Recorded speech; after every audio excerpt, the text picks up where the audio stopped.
Hello guys and welcome back to Rossoneri TV. I'm Gio and I'm here for the live stream watch along of Udinese against AC Milan at the Dacia Arena in Udinese. It's a very important match for both of these teams, of course. Both teams had very much struggled in this month of January. Not the results that both teams wanted so far. The start of 2017, Milan did get a positive start at the beginning when we did beat Cagliari, but other than that, it's been really downhill since then. You know, we tied games such as the one against Torino in the Serie A. We beat them as well in the Coppa Italia round of 16 just before getting eliminated by Juventus earlier this week. We also lost against Napoli in the process in the Serie A, and really it hasn't been a positive month at all for Milan in the start of 2017, like I just mentioned. On that note, like I said, we did do a lot of mistakes. We really did, unfortunately, not play to our standards, not play to the way that we were used to in that first part of the season. What it is, I simply don't know. Maybe a lack of concentration, maybe a start of fatigue into these players. They're not being used to the conditions now. Simply, I don't know what it is, but Milan have to shape up. And that is simply because there's teams ahead of them, getting away from them in the Europa League, in the Champions League. The points are getting more and more separated between teams, and if you don't get the results sooner or later, your hopes of becoming an European of gaining an European spot for next season are slim to none. And that's exactly what has been happening lately. Teams like Inter, Lazio, they've been all getting good results. Of course, Lazio did lose yesterday against Chievo. I'll be speaking just about that in a few moments. But other than that, you know, it's just been simply a negative note for Milan, and other teams have been able to take advantage of that by winning games themselves and taking advantage on Milan's dropped points. Also, unfortunately, we were victims to a lot of bad first half starts, a lot of goals conceded in the process against Torino, Napoli, and Juventus. As a matter of fact, we did concede 2 goals in each of these games in the opening first half, and that to me is just ridiculous. You cannot go ahead and play in the Serie A and concede 2 goals like that in the opening half. And that's besides the fact that we weren't capable of even scoring goals. Like I said yesterday in the match preview, alone the fact that we were only conceding, we were also not scoring goals. And that is just incredible to have. You know, every time we had to become heroes in that second half. We had to come back from a losing situation in order to either tie games or win games. We've seen it happen a few times this season, but you know, you cannot simply afford to do that in the Serie A. It's just too much of an ask sometimes. These are great quality teams that will be once again closing down on themselves, especially teams that are in the middle to bottom half of the table. These teams close themselves very good and wait for the right chance to counterattack and make you pay for your mistakes.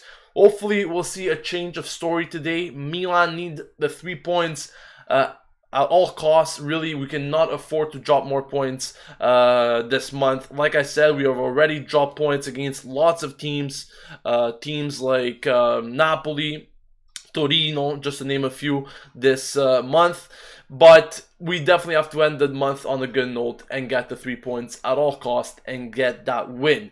Speaking about Udinese now, them too, they really didn't have a very good start to January. As a matter of fact, they've lost 3 straight this month against Empoli, Roma, and Inter. Roma and Inter, I guess it's understandable losses, and if you take a look at it, you know, they really didn't lose that much. It was only 1 goal games, so they kept it very tight with these teams. And at the same time, you know, even though Udinese did lose 3 straight, we also have to remember that back in December they won 3 straight as well. So it's an inconsistent team. I think that's a pretty obvious. The record pretty much speaks for themselves, but at home, they're inconsistent as well. Not the best home team. Taking a look at the home records, they're currently sitting in 16th place with 4 wins and 5 losses in that process. The last 2 home games for them were losses, so they're definitely going to want to get back in their winning ways. And let's recall that Udinese did beat Milan the first time this season that we played against them at the San Siro. They're definitely going to want a repeat of that. They say if they could do it at the San Siro, why could they not do it at their home court? That's exactly what they're thinking right now. I think Udinese knows their chances of beating Milan are still pretty decent. They've done it once, and always, to be honest with you, against Udinese, I find Milan always has difficulties. I don't know what it is, but every time we play Udinese, whether it's at home or away, we always encounter problems. We've seen it many times. I recall last season when I think we were up 3-0 against Udinese at halftime at their home field, and they almost did a comeback. I remember them scoring 2 goals, and personally, I was scared that they were going to come back. At the end, Milan won that game 3-2, if I remember right, but that's just to say that Udinese is a very strong team. I don't think the standings pretty much speak for themselves. They are currently sitting in 13th place. But like I said, they've had very good contests with some of the top teams this season, such as Roma, Inter, and so forth. So this really shouldn't be bothering Udinese. Like I said, expect them to really be closed down this game, or at least, I wouldn't really say letting Milan continuously play and impose their tactics on them. But what you could expect, at least defensively, is that they will be closing themselves down and playing on the counter. Of course, they have the likes of Tero and Zapata, 2 of several players that can make some damage for Udinese. But without further ado, let's take a look at the starting 11. Actually, starting off with Milan, because there are no changes from what I mentioned yesterday. Donnarumma will be starting in net.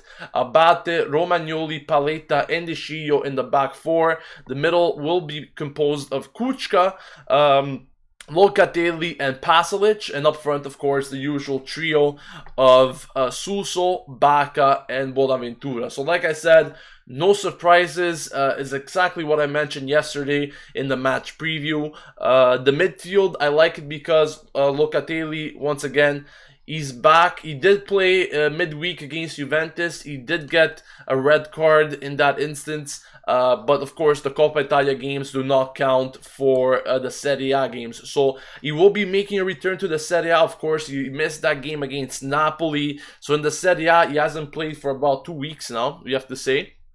So I'm curious to how he really comes back in the lineup in the Serie A, and hopefully we will not see the Locatelli that we saw against Juventus, but the Locatelli that we've seen all season round.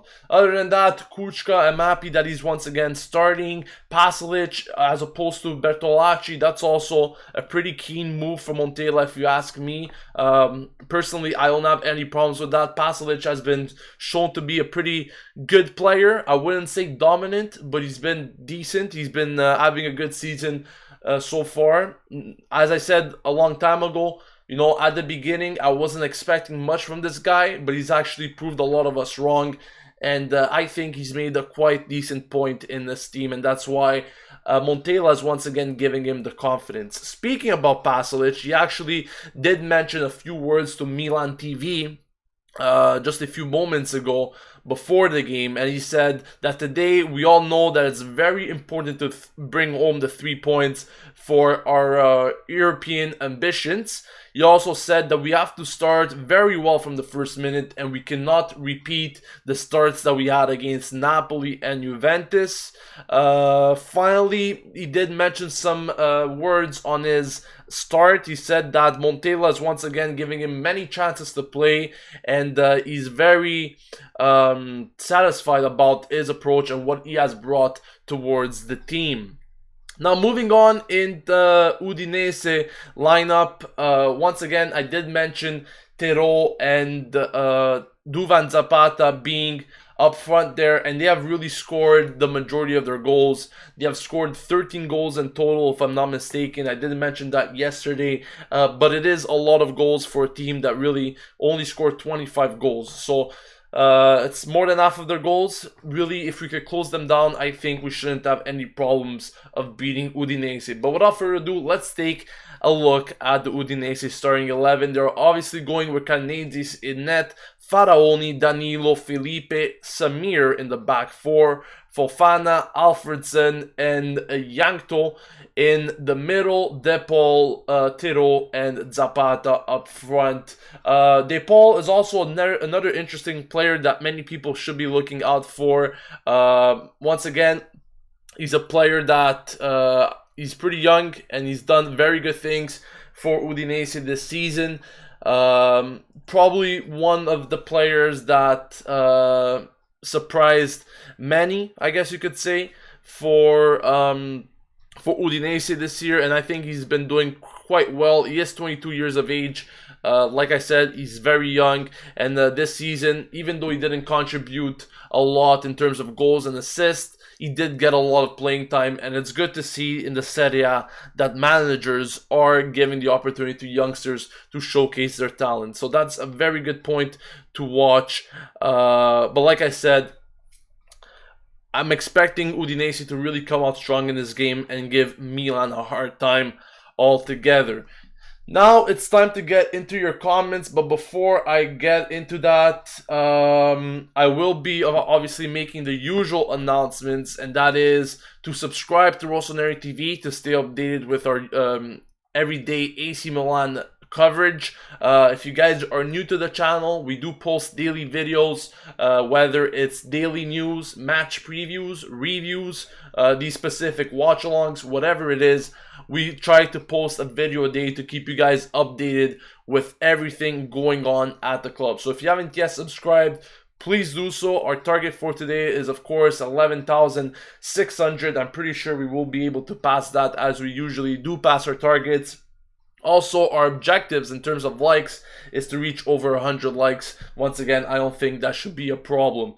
Also, some final words for the newcomers, especially the ones that haven't been watching these watch-alongs in the past. We do have Skype sessions at halftime and full-time where you guys could have your say concerning Milan's performance. What you thought about it, you guys could have your say on Skype by adding us. Rossoneri TV is a username, and we'll be chatting with you at halftime and on full-time, and your voice will be heard live on the channel. And finally, I did state this against the game against Juventus, where I said that I will be trying to implement the audio feed from the actual game into this live stream, and I think this time we'll be able to do it. So just before kickoff, I'll be trying that out, and you guys could maybe help me out to see if the audio is correct or not, if it's too loud or too low. You guys can help me out with that. So let me know if you guys are interested in that. I'll be setting that all up for you guys later on in just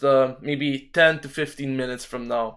Now let's get into your comments, because I'm interested in what you guys think. As usual, let me know your score predictions. Let me know your thoughts about the starting 11. Let me know just in general if Milan could break that taboo of allowing goals in the first half and really not being capable of bouncing back and or just getting early good starts in these games. Let's see if Milan's capable of doing it today. Let's get into your comments right away. Pasquale says, Locatelli back into the starting lineup in the Serie A will provide the much needed energy and enthusiasm in midfield that Milan needs. Now, when we played against Napoli, he was obviously missing that game. Even Romagnoli was missing that game. And I have to say, Jose Sosa didn't have that bad of a performance, but you could see like the mistakes that he was making, especially in that first half. Many mistakes were made by Jose Sosa, lots of giveaways. I'm not saying that Locatelli is perfect, but he tends to make less mistakes like we've seen all season round. Even though he is improving, he is still learning. I just obviously prefer him to Jose Sosa. Maybe some people won't agree, but honestly, I don't know why Jose Sosa will be the desired starter to some people. Personally, I would like to see Locatelli game in and game out. Obviously, he might not be able to do that from now on until the end of the season, and that is why we needed a proper replacement. But we'll see how this progresses through the time and what Montela's plans are for Jose Sosa. He did want to keep him this transfer window. He did not want to sell him to Fenerbahce, and that could be a real indicator of what he wants to do with Jose Sosa, and that is maybe giving him more playing time this season as a whole. Pasquale, thank you for that shout. Geek 101 says Kuchka does the same kind of job as De Jong did a few years ago. I'm happy to see him play as he's a complete rock and can score a few goals. However, his creativity is on the same level as kindergarten. Definitely, he's not there for the creativity. I guess we could all agree on that. He's definitely there for the physical play. We know Kuchka's characteristics. He likes also to tend some dribbling sometimes, and he's quite successful at it. I have to admit. He also tries some goals. He scored some goals already this season. More goals than De Jong, I guess, would normally score. But yeah, he's an interesting player overall. If you take a look at his creativity, I guess you cannot just say that Kuchka is the most creative player, because he's definitely not.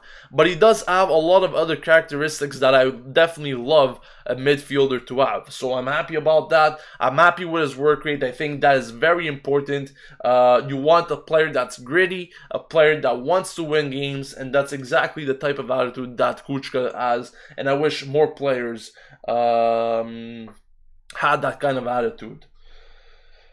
In terms of predictions, Donut Gaming is saying 1-0 to Milan with a goal from Suso. That's his prediction. T-Centric Susana, that's a very long name. I'm sorry if I didn't pronounce that right. He says Deulofeu will score a goal. I definitely hope so. I definitely hope that we get to see him playing some minutes a day, especially in that second half. I'm expecting him to come on. I don't really see the problem with Deulofeu coming on in that second half. I think that Montella will once again give him a chance, just like he did into that game with Juventus in the Coppa Italia during midweek. So I really don't see the problem with that. I just hope that he comes in and has a positive impact, just like he did against Juventus. He did some very good things for the time that he played. He didn't play very much. He played 10 minutes.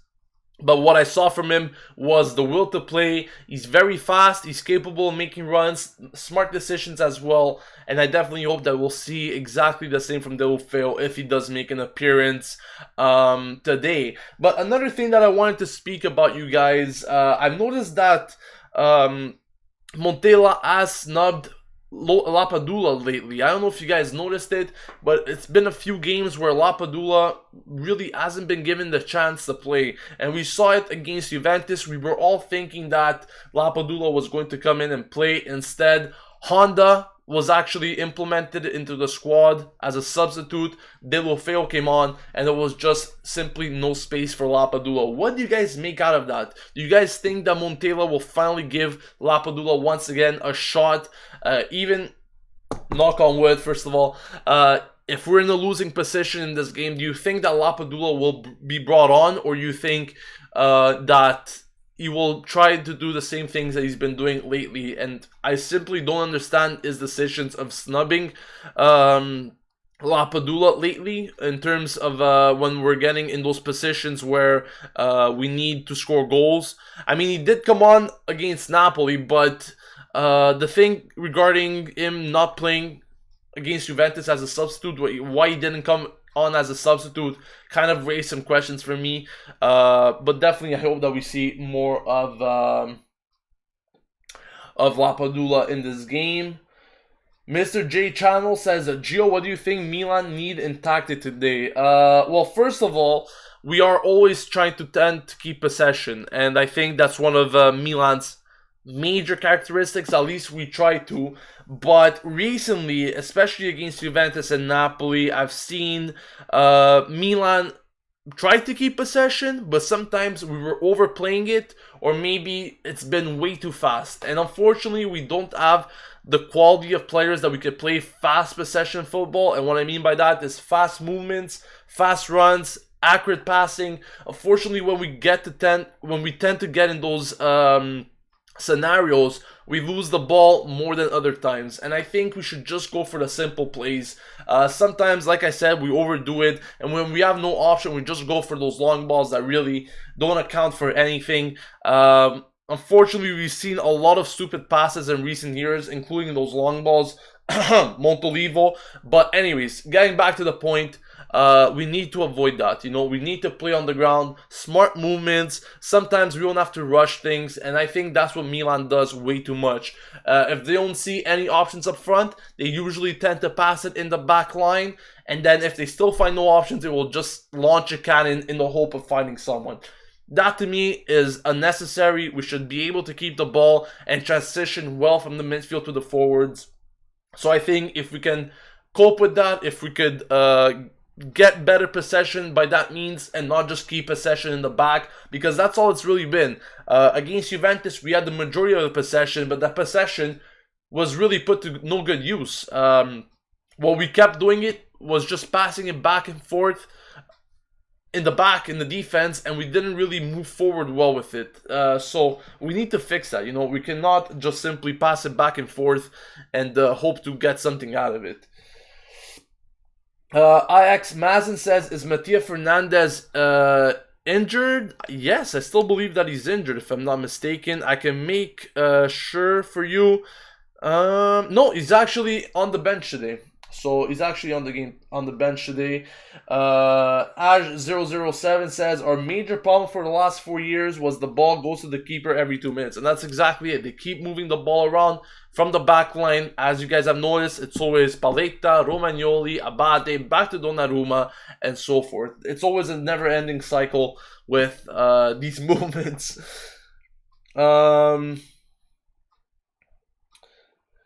Once again, guys, before I do start with other comments, I would like to recall that there's no links to be accepted in this live chat. So please don't even mention any links, because you will be blocked from the live stream, and unfortunately you won't be able to participate with the rest of the people.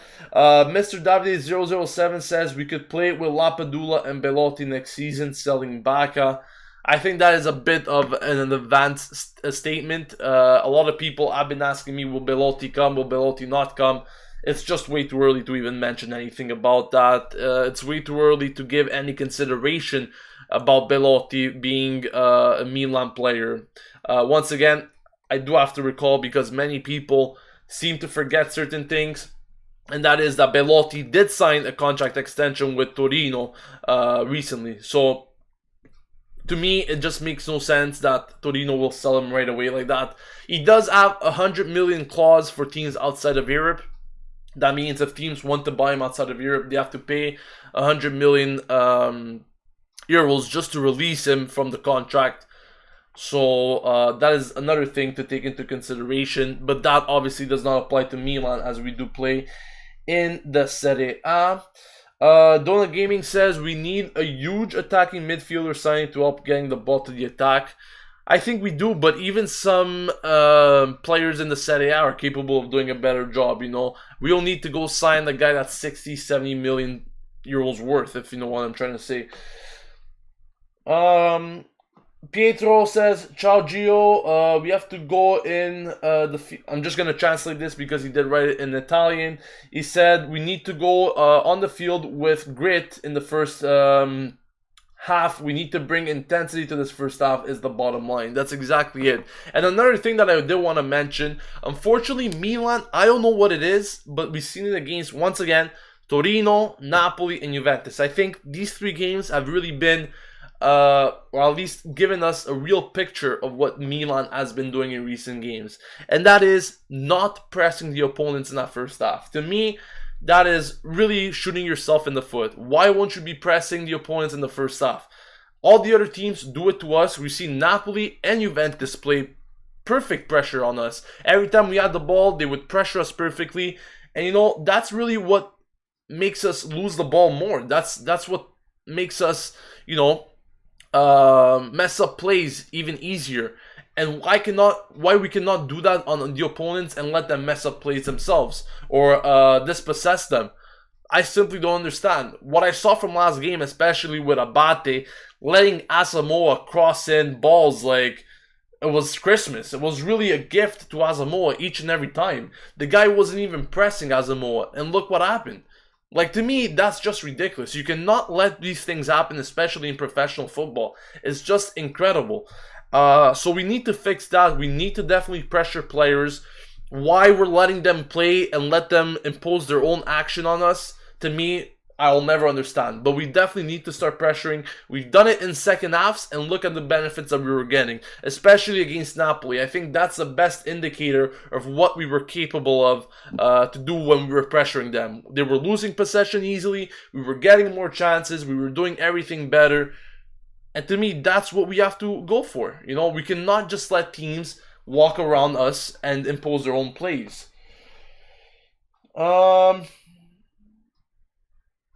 Figo says, we are interested in Miguel Veloso from Genoa. What do you think about him, Gio? Interesting player. Like I said many times, these players that we could get, like Ocampos or Miguel Veloso and so forth, are not players that we should be looking for the long term. These are good players just for the time being, but definitely it's not a bad option if you ask me. Milan Bush says, yo, did you hear Marseille are interested in Lapadula and Milan won 20 million? It's bullshit. Milan TV already reported that it's not true. Some more score predictions from you guys. Let me know.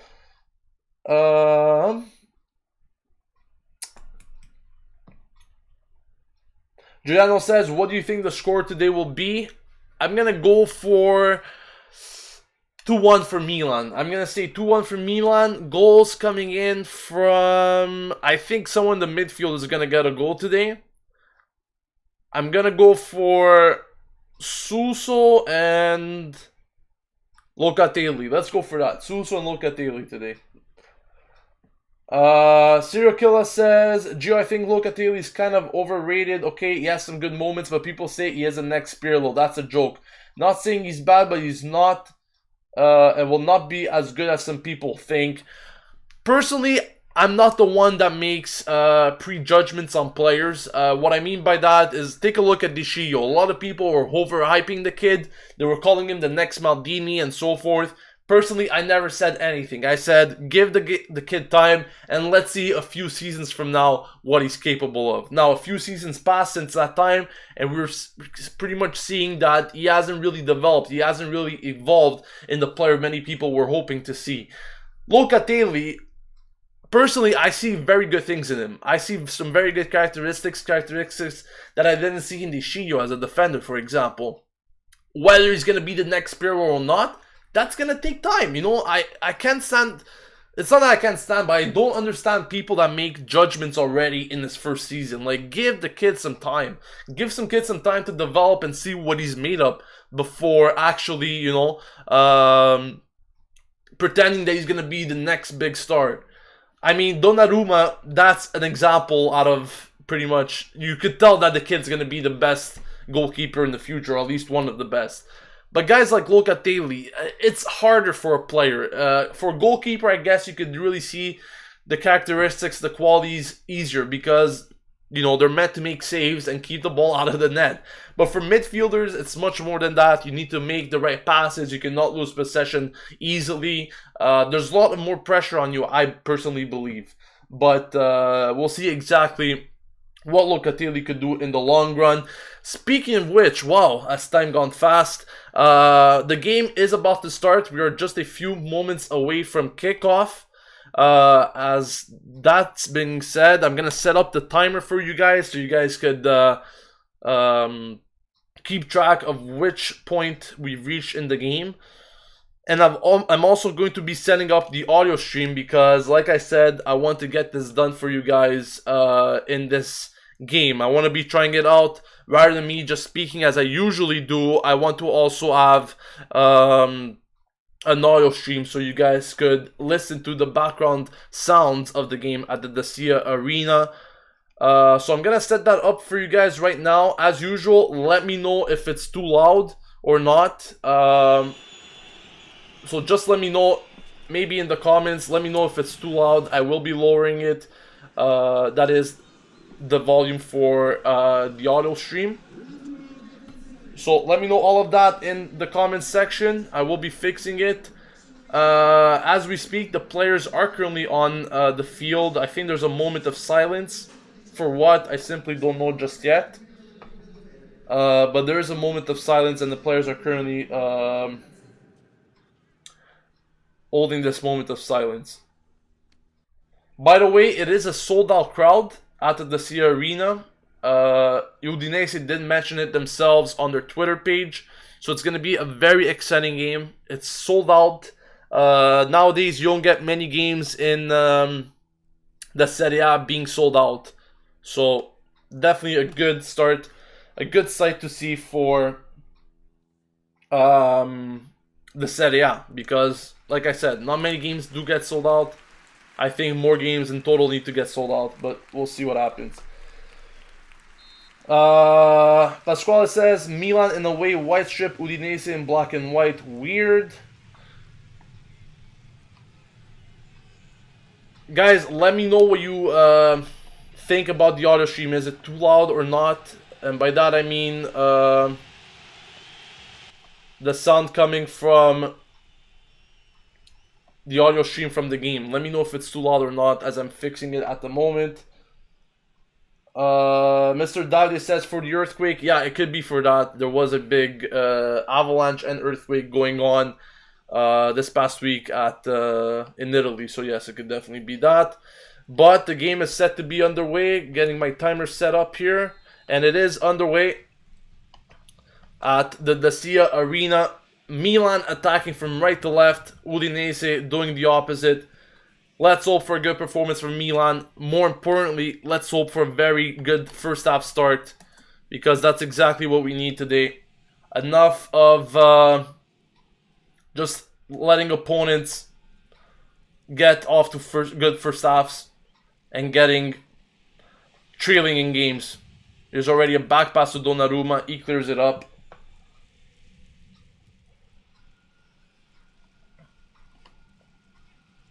So I'm guessing the audio from the game is good enough. A lot of people are not saying anything. So I'm guessing it's good enough. Or is it too low? Might be too low. I'm going to put it just a bit higher. Let me know if it's okay. By the way, guys, don't forget to leave a like on the video. Don't forget to subscribe to Rossoneri TV to stay updated with everything going on at AC Milan on a daily basis. Our target for today is, of course, 11,600 subscribers. I think we could pretty easily reach that. Also, don't forget to leave your comments. And there's already a poor giveaway there from Milan, but they recover well. Udinese still keep the possession. As I was saying, continue to leave your comments regarding Milan's performance in the comment section. And I'll be answering them in real time. Milan, get it out of the danger zone. It's too low? Okay, I'm going to put it higher then. Let me know if this is better for you guys or if it's too loud. Here's a nice pass from Milan. Bonaventura cannot get to it. Udinese back to the goalkeeper. Messes that one up. And Milan recovers. Locatelli trying to win the foul. The referee gives nothing though. Also a reminder, at halftime we will be doing the Skype calls. A lot of you are probably already familiar with that. You guys could give in your input on Milan's first half performance. We'll be doing the same after the game.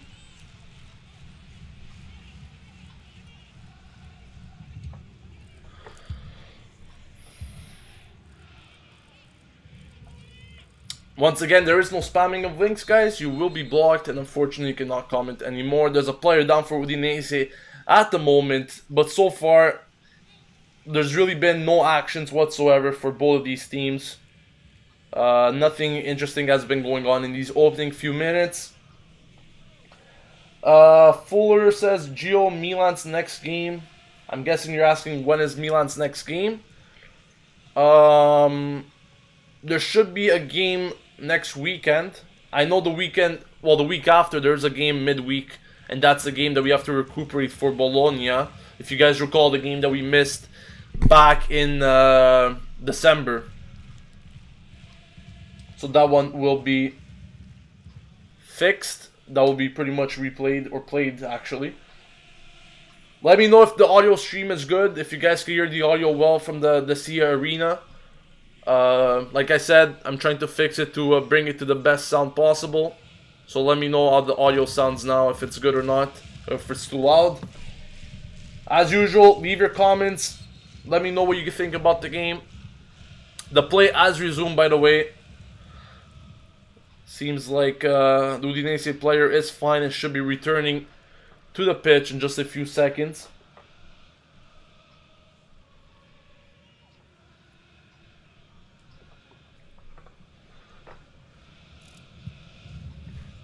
Like I said, Milan needs a positive start in this first half. Too many times we've conceded goals, especially in the past 3 games. Let's recall that Milan conceded 2 goals in the first halves in the past 3 games. And that to me is pretty ridiculous. We cannot afford to do the same today. We need to get off to a good start. We haven't scored the first goal in the game in a very, very long time. And I think it's time that we do that today. Liban Yusuf says next week Milan takes on Sampdoria. Thank you for that. That's a very good interception by Udinese, by the way. Milan have to be better with their passes. A good chance for them. Saved by Donnarumma. Very important first save from Donnarumma. Once again, a weak start from Milan. This could have already been 1-0 for Udinese. Thank you, Pasquale, for that. Thank you, Pasquale, for that. For the confirmation. Thank you, Liban, as well. I'm happy you guys can hear it well.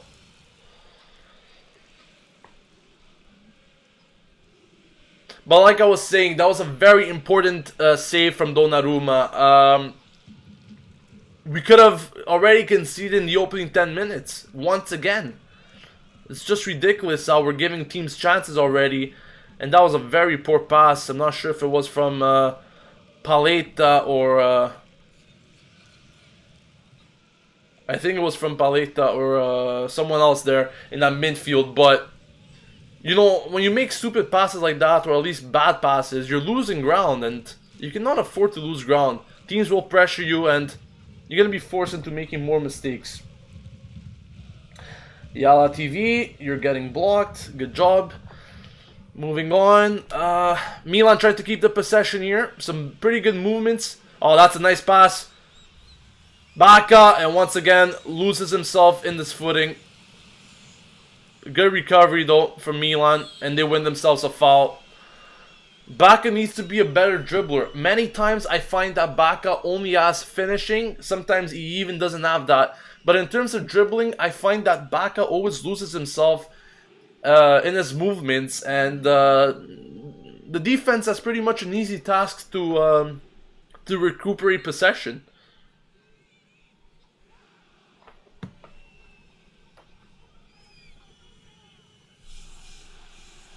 Adolf Figo says, if we concede straight away against Udinese, man, yeah, I'll be pretty pissed off. There's a free kick for Milan. Finds Udinese head.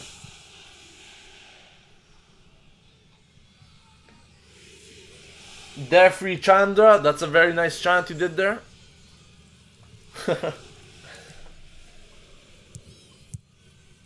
Once again, guys, you guys could call in on Skype at halftime if you want to give your thoughts on Milan's first half performance. Pasquale, I definitely hope to hear from you, because you always give very good insight of what you think. One of our best callers, I have to say. Has a very good working mic, a very good voice for these calls. So if you guys are interested, you can do the same. Here's a chance for Milan. A nice cross. Oh, this is in! It's in! It's 1-0 for Milan! A beauty of a goal. And look who it is. Jack Bonaventura. He has done it again. Jack Bonaventura, and finally Milan get to a good start themselves. That's exactly what we needed. a very good start from Milan. In the opening 10 minutes, Jack Bonaventura, just want to see who took in that cross once again. Was it Suso? I'm pretty sure it was Suso. Good control from Bonaventura. Yes, it was Suso again. Suso and Bonaventura, the usual place from them, where Suso crosses it in. Bonaventura with a very clever control puts it over Carnezis where he has no chance, and this is exactly the start that Milan needed. Very happy about that. Very, very happy about that. Finally, we score first. Something that's been missing for such a long time. I was so excited that I didn't even put the score up. Oh, I'm going to fix that up for you guys right now. But it is 1-0 Milan. Just after a few minutes. What a start that was.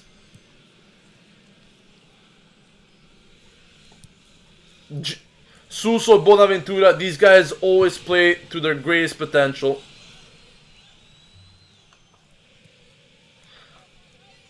And how many times have we seen that this season? It's always been a cross from Suso to Bonaventura, and he always manages to find the back of the net.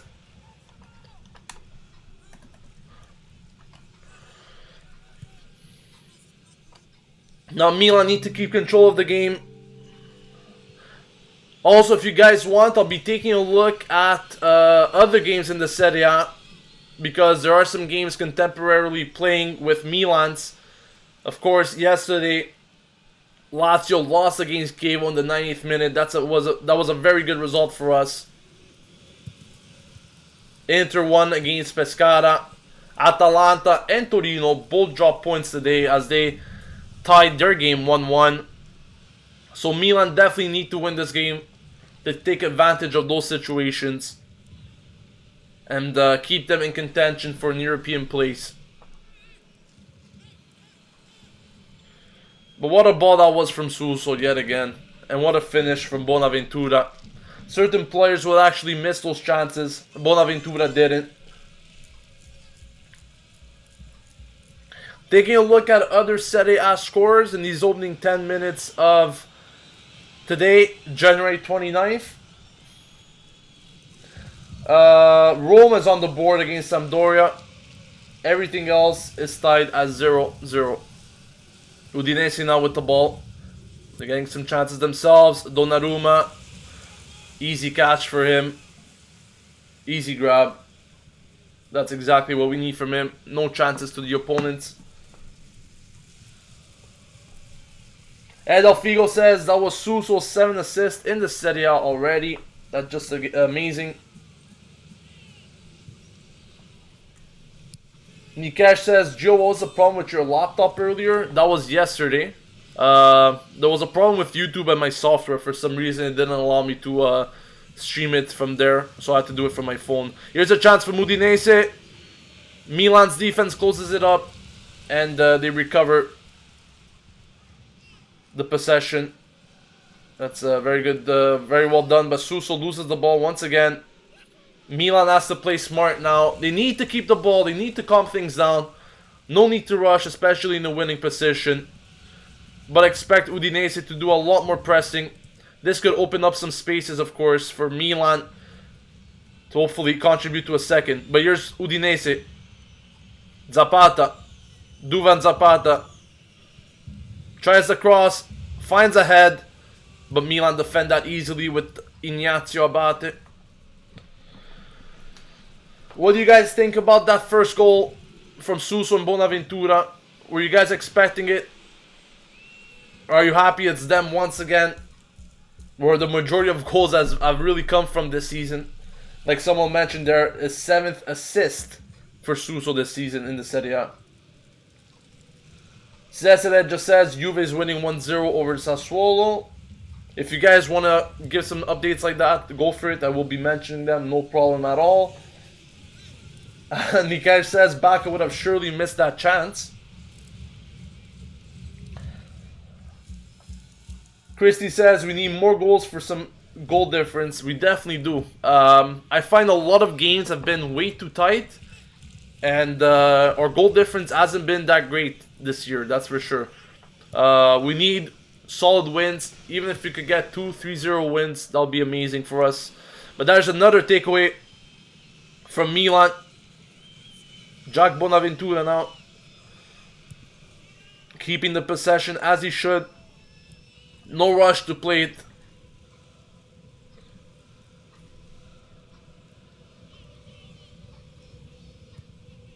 John Robiolo saying Suso has some bad giveaways so far. Yeah, I've seen him giving some bad giveaways, but I think that assist to Bonaventura pretty much makes up for it. Because that's exactly what we need. His crosses have been so fundamental to us this season. And just imagine, we're just past halfway of the season. If he could even contribute more assists to our goals, that could be very much a key for us. Suso is actually open now on the wing, but Romagnoli does not see him. And we tend to play our usual possession in the back. Kuchka keeps it in there with a bad attempt from Paletta. Oh, here's another chance for Milan with Bacca now. Bacca, could he get a shot? And that's another poor decision from him. Really, that's exactly what I mean. Bacca is a player that just needs to take the shots. And Montella's right there, you know, he's getting mad himself. But Bacca needs to do it himself sometimes. Why does he always have to either pass the ball or lose the ball as soon as he gets it? Why he cannot dribble when he's inside the box like that and go for a finish is beyond me sometimes. And I don't understand how he messes up a lot of chances, or in my opinion, it's really poor decision making sometimes from him. It's really poor decision. I think it all comes to that. His decision making is pretty poor sometimes.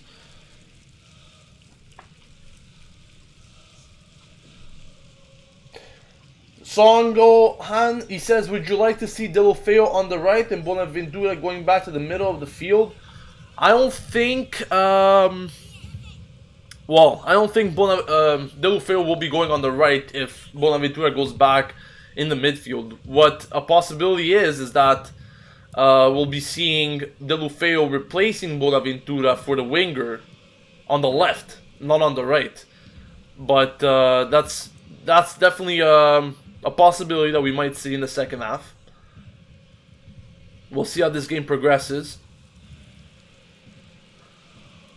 But honestly, this is a team that we should be beating. There's no excuses. There's no reason why we shouldn't be able to beat Udinese today. Like I said, if we do lose this game, or if we drop points, it's going to be because of our performance. So far, we got off to a good start, scoring that early goal, but we're going to need to control this game rather than just, you know, keeping that 1-0 lead. I think we need to go for 1-2 more goals. That's going to really put the nail in the coffin.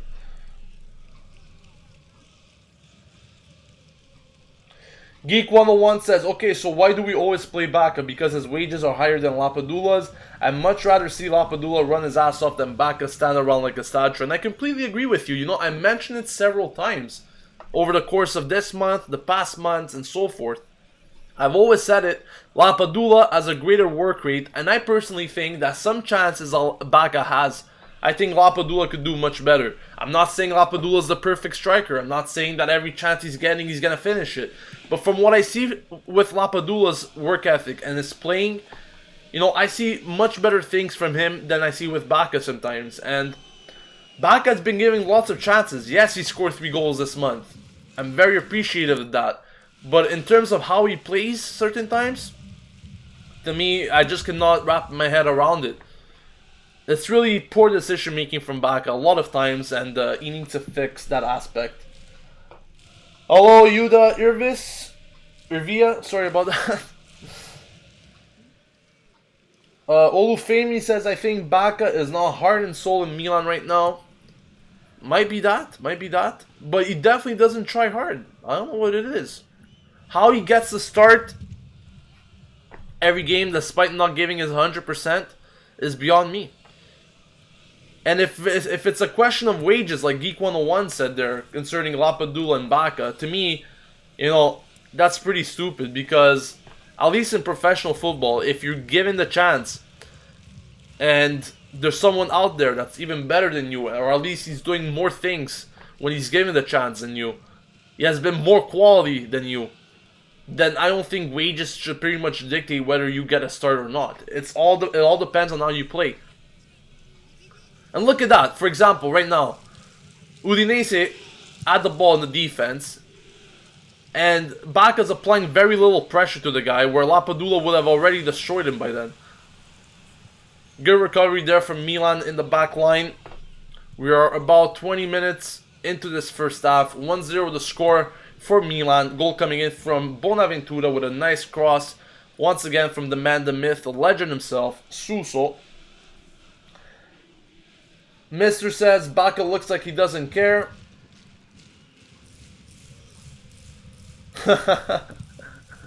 Christy says Bona needs more goals. I need his inform in FIFA 17. I love it. I love it.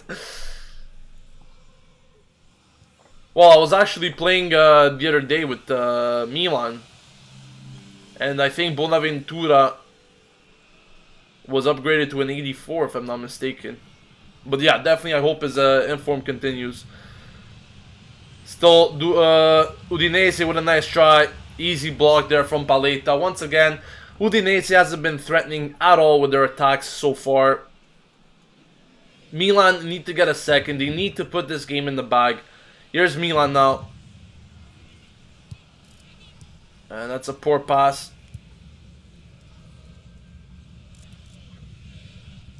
Pasalic should have done better with that pass. But Udinese recovered the ball well, and now the Paul's on the run. That's a nice pass to Zapata. Across, and that's a very poor cross, which ends up all the way onto the other side of the field. Udinese still keep the possession though. Here's an attempt, and that was very, very weak from Udinese. No worries for Donnarumma. It ends up as a goal kick.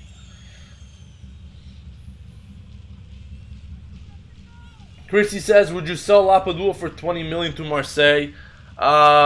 Personally, not for the moment, just because I know that we bought him for, what was it, 10 million? So, personally, I would like to see him at least a few seasons at Milan. I think this guy, if he gets a consistent chance, he could score and bag a lot of goals for Milan. You know, it's not fair to him that he only sees 10-15 minutes of play in most games, you know. And so far, he's got quite a good number of goals by just playing 10 to 15 minutes per game, let's say. And sometimes he doesn't even play. So I think, you know, he's capable of scoring a lot of goals if he would get consistent playing time. And by that I mean him, you know, starting games and actually getting a good input in the team.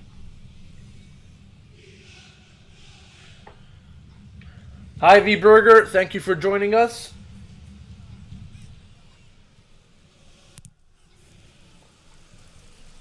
Saeed Al-Zabi says, just because Bacca missed one, it doesn't mean you have to attack him. Who's attacking him? Who's attacking him? We're just simply speaking about his style of play, and it's been like that all season round, guys. We're not just attacking one of his chances. Let's be honest.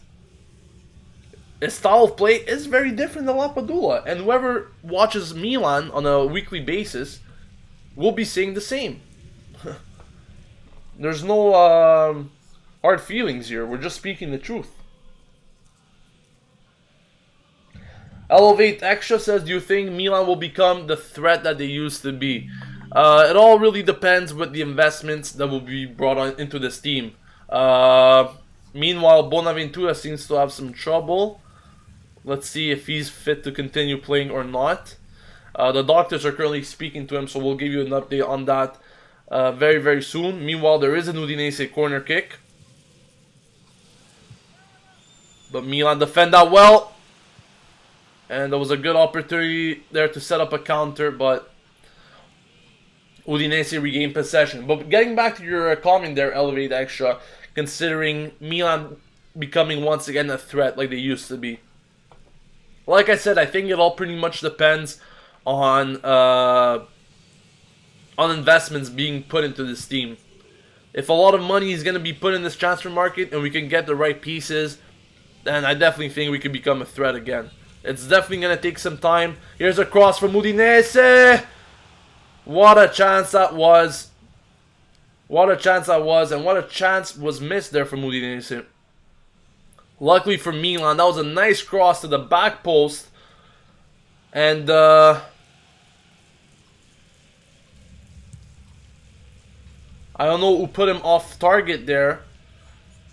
But whoever did that, very good job by him, because if that guy wasn't there, Udinese would have been leveled at the moment. First early scare from Udinese. There seems to be another player down and injured. This time it's about an Udinese player.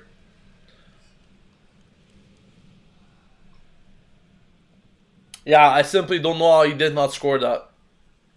That was a really big chance for them.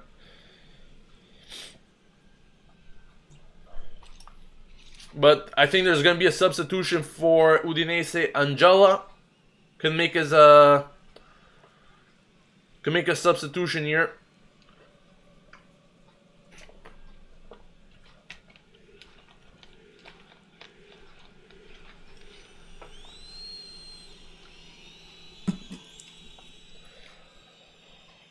Christy says, I think Delufeu should play as a left winger in the second half, Bonaventura in the midfield, and Lapa as a striker. But I think Delufeu is set to come on right now. Delufeu is set to come on right now, actually. Bonaventura, I don't think he's going to be able to proceed. Hopefully, nothing serious regarding Bonaventura. But it seems that Delufeu is set to come on, guys. Delufeu is set to come on. So an early substitution for Milan. Like I said, I'm expecting Bonaventura to get off now. I can already see him limping and he's going towards the sidelines.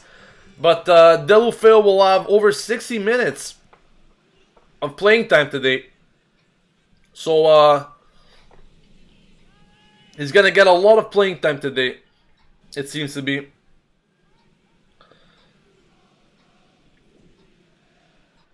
Like I said, I hope it's nothing serious with Bonaventura, but even if it's not, I think it's a good precaution move to take him out of the game and not risk him any further.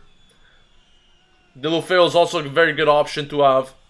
And this time, the ball has been put out by Carneades. Bonaventura is going to come off for Delufeu. Like I said, I hope nothing serious with Bonaventura. But we'll soon be able to know if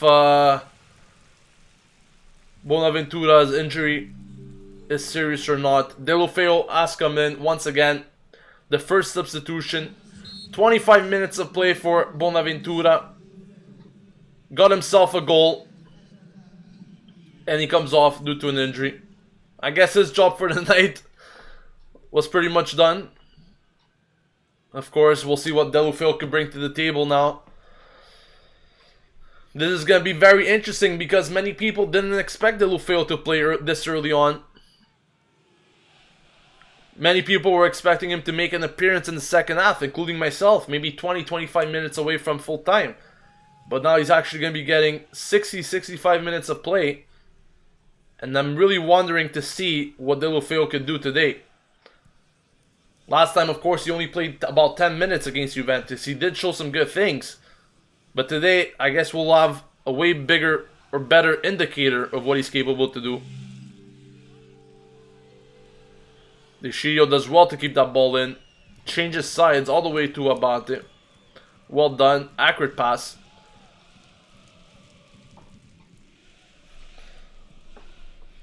Messer says, is Delufeu a dry loan? Yes, he is. He is a dry loan. But, Deschio now. Delufeu. Could he send in the cross? Delufeu misses the pass there. And, could he recover it? Well, is that an elbow in the face of Delufeu? We're not sure, but it's a counterattack for Udinese, Paletta, being the everlasting defender there, once again recovers well from that. Delfeo is complaining to the ref for an elbow in the face. Not quite sure what that was all about. I'm gonna have to see that again. I don't know if there was anything malicious into that.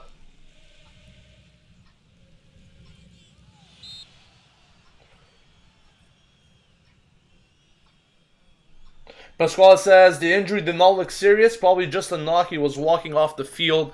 Well, to be honest with you, I definitely hope it's not serious. The only real time that I would think it's serious it's if they come out with the cart there, the medical cart. I'm not understanding the name now. I'm not remembering the name, but yeah, I don't know. I think it's gonna be okay for Bonaventura. It's just a precautious move to take him out at this point of the game, not to risk him any further. But just imagine, you know, like, I was saying this all along the month of January, and I said that we were missing players that could contribute to the depth of this team. And just imagine, like, that's exactly what I mean. If a guy like Bonaventura or Suso or anyone else that's very important gets injured, who do we have as replacements? And that's why it's important to have very, very good options on the bench as well. Something that Milan really doesn't have. I'm happy with the addition of Delufeo, but we need much, much more than that. Even as midfielders, for example. That's what Milan needs to work on. By the way, it seems that there is an Udinese player that will be coming off. And yes, there's also a substitution coming in here for Udinese. Another player that seems to be injured and out. It's Faraoni. Angela will be taking his place here at the 30th minute. So Milan and Udinese have both used their first substitution today. Elevate says, do you think we need any signings to show that we are true competitors in this league? Oh, we're definitely going to need signings. We're definitely going to need signings. Being honest with you guys, the squad that we have at the moment... Oh, that's a poor giveaway there. A very poor giveaway. Udinese could hit back here. It's 1-1. What a stupid giveaway that was. What a stupid giveaway that was. Whoever it was, that was ridiculous. What a stupid giveaway that was. Tero makes it 1-1. And like I said, Milan pretty much shot themselves in the foot. Once again, I need to see who gave that giveaway, but that was just horrendous of a pass.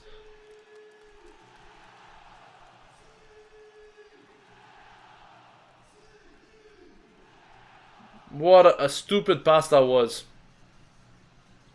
Pretty much, nah, that's just ridiculous. Tero makes it 1-1 for Udinese. Just ridiculous.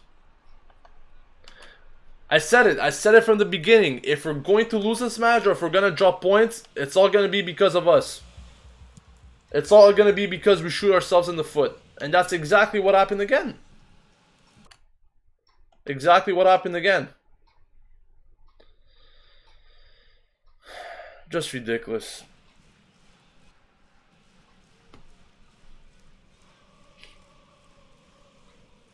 It was Locatelli, right? Yeah. I thought it was. I couldn't really see it from the stream because it was a bit blurry, but yes, I thought it was Locatelli. Incredible. And you know, someone was actually mentioning it before regarding Locatelli being the next Pirlo and so forth. And I'm not going to say this just because he made this mistake, but give the kid time. Because many people expect kids, especially kids that get playing time right away, to, you know, become the best thing right away. It's usually not the case. It's usually not the case. You need to give these kids time. They will be making mistakes. We saw it against Napoli. Against Juventus, where we picked up a red card. Another bad giveaway here today. You know, you cannot just make judgments just because a player played 18 games.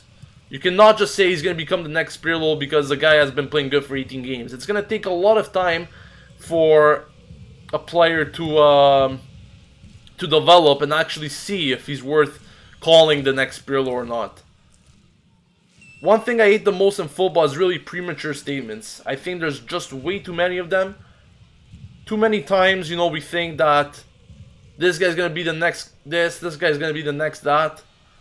Give the guy some time. Once again, Paletta, what a performance he's had so far today. Winning lots of tackles and everything. The midfield hasn't been strong at all today. But, like I said, there should be no reason at all why Milan cannot win this game. If we do lose this game or drop points, it's all going to be because we shoot ourselves in the foot. And that's pretty much what happened with Udinese's goal. Meanwhile, Suso with another cross sends it in. Beautifully deflected by the Udinese defender into a corner. And it's going to be a chance for Milan from the flag now.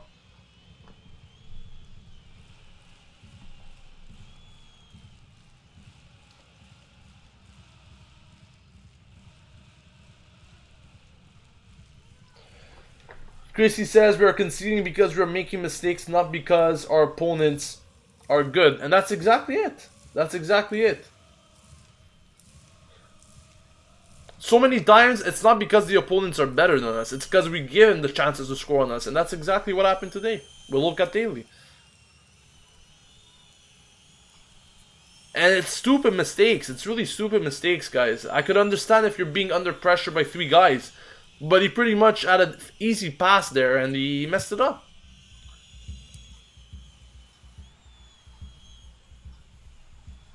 Another corner where Milan wasn't capable of executing. We've seen that millions of times this season. There's another counterattack from Udinese.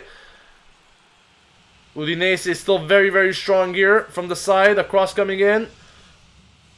Thankfully, Milan read everything. And they take it out of the danger zone. Why are we not pushing faster? Like, we're literally walking into our counterattacks. What damage do we want to do to our opponents? Every time, it's always the same case. We're just really progressing slow when moving into counterattacks. And it's like we're waiting for our opponents to get back. Like, why? Why do you do that? Here's Suso. Suso with another opportunity. Could he put the ball in? Tries a shot. No one there. Gets blocked. Still Milan with the possession.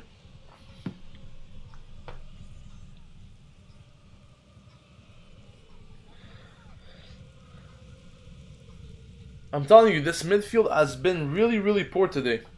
It seems like it's inexistent sometimes. There's an offside call from Suso.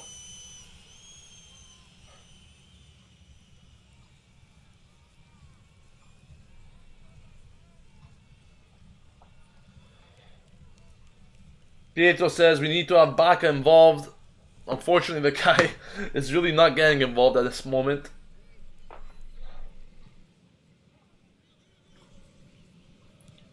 We are at 67 likes, guys. As usual, our objective is reaching 100 likes on this live stream. So if you haven't yet hit that like button, please do so. Also, don't forget to subscribe to Rossoneri TV to stay updated with everything going on at AC Milan on a daily basis. That's a very good tackle there by Milan to regain possession. Romagnoli, that's a very good pass. Bacca, no, it's not Bacca. A nice try there. It's over the net though. It was Pasalic with a more centered position there than we usually see him in.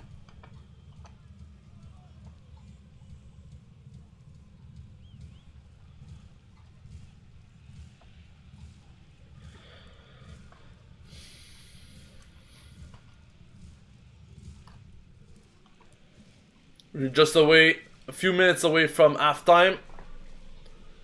A reminder that you guys could call in on Skype at halftime to have your say in this first half performance for Milan. You guys could talk anything that you saw about Milan in this first half.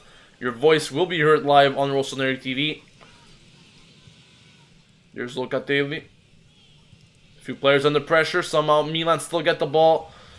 And that's a poor pass from Abate. And thankfully Milan regained possession there. Nice try though from Abate to Bacca.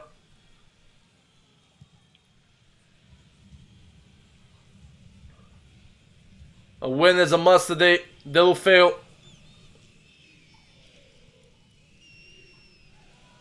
Why do we shoot ourselves in the foot like this? I don't understand.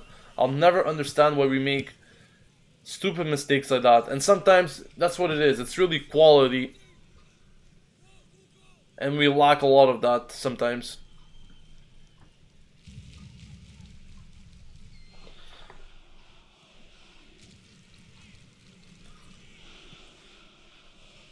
Nice pass to Deulofeu. Let's see what he could do.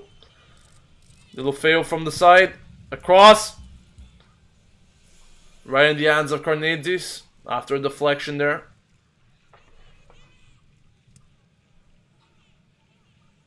Jana Michael says Locatelli and Pasalic, both players are on the wrong position.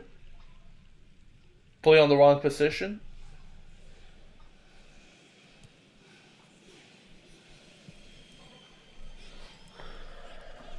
Christy says another bad half like always. Definitely not the best of halves, that I have to say. The only good positive thing that I could take from this half is that we're not losing.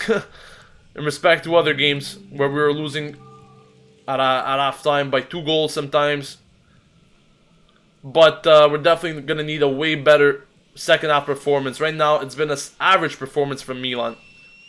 A very average performance from Milan. Lackluster.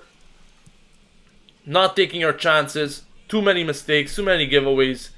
Typical performance, I guess. A lot of players are not running anymore. I don't know why. There's 5 minutes until halftime. You can contain your energy, preserve your energy at the halftime whistle. We cannot. Look, why are we all sitting behind the ball with 5 minutes away from halftime? Why?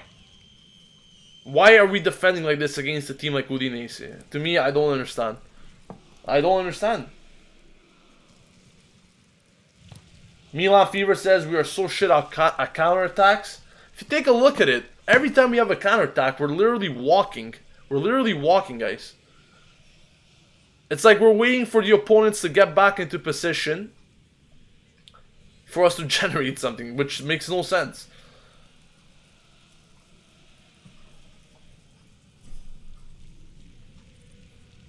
Electrical Drift says, why don't we make Cutrone do his debut? The scoring records in Primavera is something like 1 goal a game. Yes, definitely.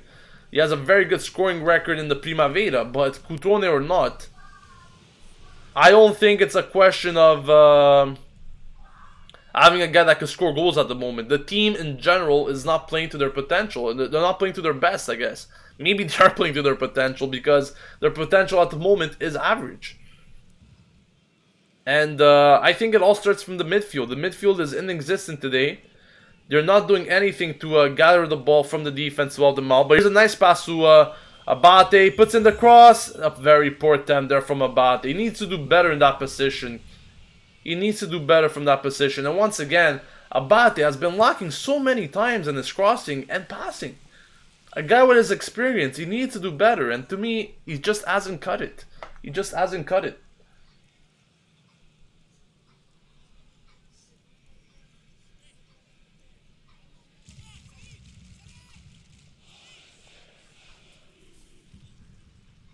Stefano Diana says, I'm not watching the match. Is Milan finally playing good in the first half? I cannot give you positive signs, of course. Unfortunately, Milan is playing average at best this first half. It really hasn't been more than that, to be honest. We played good in the first 10 minutes, max 15 minutes. But besides that, Udinese has been getting lots of unnecessary chances, all deriving from our mistakes, really. And we need to do better if we want to win games like this. These are games that have 3 points written all over it. If we are not good enough to get these wins, then we're simply not good enough to reach Europe. It's simple as that. These are teams that you need to beat whichever way possible to get those 3 points. John Robiolo says the midfield constantly plays the ball back and not forward. You always start out the back, which makes it difficult for us and Donna. Yeah, like, that's what happens when you don't have quality, though. That's exactly what happens.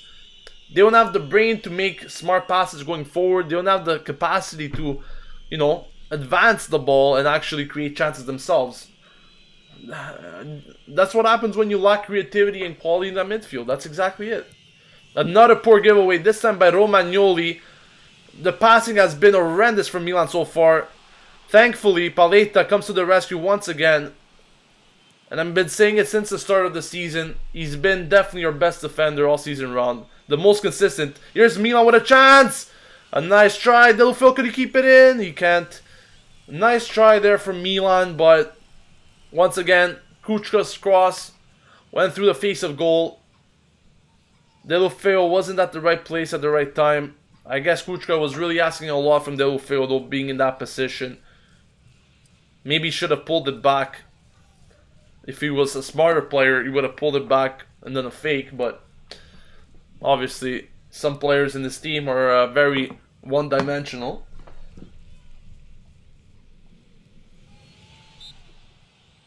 Zafir says we really need an experienced player in our midfield. Should go after guys like Fabregas or Schweinsteiger that aren't getting much game time at their current clubs. Maybe, but that won't happen this transfer window because we are only 2 days away from the end. And that definitely won't happen. Maybe in the summer that could happen as a free transfer for some of them. But I don't think it's going to happen this transfer window. We are in the last minute of the first half.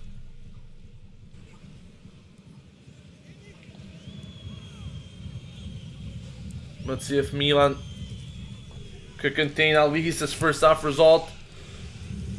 Romagnoli. Deulofeu. Once again, another giveaway from Milan.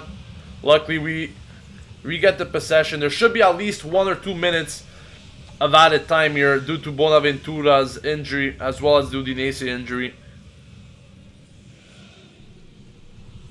It's actually going to be 4 minutes from what I'm seeing here. 4 minutes of added time.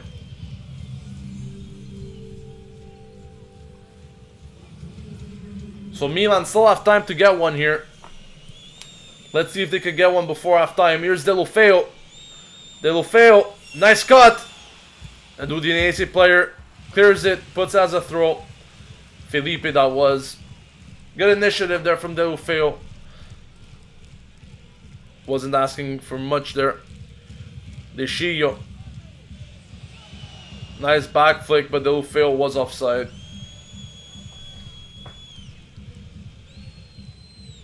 Chrissy says if we don't get 3 points today, then we have to say goodbye to Europe. Debatable, but we definitely need to get the 3 points. Pietro says if you're a true finisher, put yourself in the 6-yard box for an easy tap-in. Bacca hasn't been very good in positioning himself, I have to say that. Zafir says, yeah, I would have thought in the summer anyways, especially with the takeover, because their wages would possibly be an issue at the moment. I completely agree with that. Meanwhile, Donnarumma has to come out to the rescue against Zapata. A few balls thrown onto the pitch right now.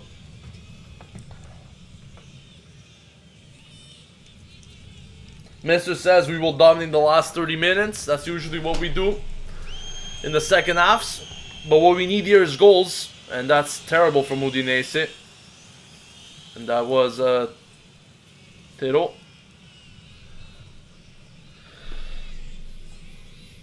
Four minutes have been added, by the way. Like I said before, to this first half.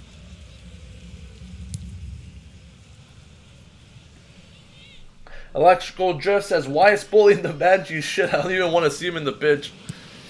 Well, here's one last chance maybe for Milan, and Bacca loses it again.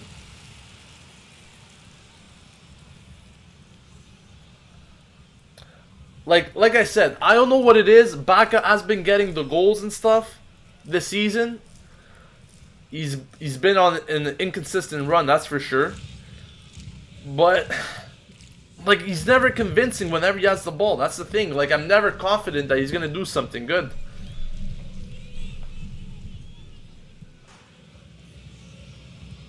Nice ball played there. Let's see what Suso could do. On the wing. Locatelli. That's another very weird pass from Locatelli. Milan still keep the possession. Does he win himself a foul there, Kuchka? He doesn't. And Udinese regain possession, clearing it. Back to Milan, though. It's really looking like some amateur football at the moment. Both teams giving possession away like it's Christmas. Guys, honestly, sometimes it's just funny to watch these games. And there's going to be a yellow card. Give it to Pasalic here. I don't think he can do much complaining. I think he knew exactly what he was doing there to stop the run. So Pasalic is the first player in the book. Hasn't been a very rough first half. It's actually been pretty fair in terms of challenges and so forth. But Pasalic is the first player that goes in the book just before the halftime whistle. Once again, quick reminder that you guys could give a call on Skype. Rossoneri TV is the username. I'll be showing you guys all of that in the scroll box in just a few moments. And the halftime whistle has arrived from the referee. 1-1 the scoreline. Goals coming in from Bonaventura and Tero. Milan should have done much better in order to be ahead in this first half. But unfortunately, we have to retain this 1-1 draw at halftime. As usual, send in your comments. Let me know what you've thought. I'm gonna be heading onto Skype now. I'll be putting all the details in the scroll box just in a moment. Let me set that up for you guys so you guys can know exactly what to do.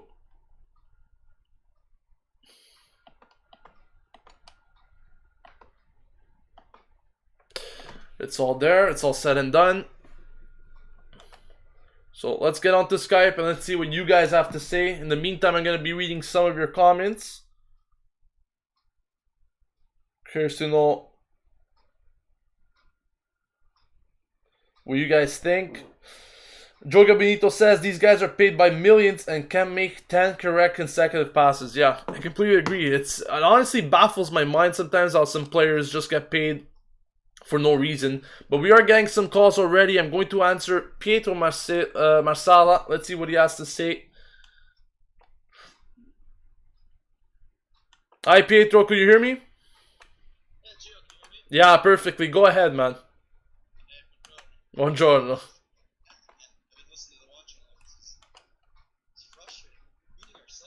Unbelievable. We're beating ourselves. We should just close this game up in the first half. Honestly, I feel like Udinese, I mean, with all due respect to them, they're making things out of our mistakes. They're making opportunities out of our mistakes. This is what's happening. And these are the games we got to close. I mean, we finally got up in the first half and we're winning 1-0. Get a goal. Of course, Suso and Baca link up again, and Baca is not inexistent, not involved. I don't know what it's going to take to get this guy to get involved. I mean, I don't feel like it's a lack of creativity going to him. I feel like he doesn't put himself in a position to get this kind of chances. I think it's more him than it is them getting him the ball, because a lot of talk has been made about, nobody's getting him, he's not getting the service. Well, if he doesn't put himself in a good position, nobody's going to give him the ball. Well, that's exactly it, Pietro. I mentioned this a lot of times, actually, considering Baca.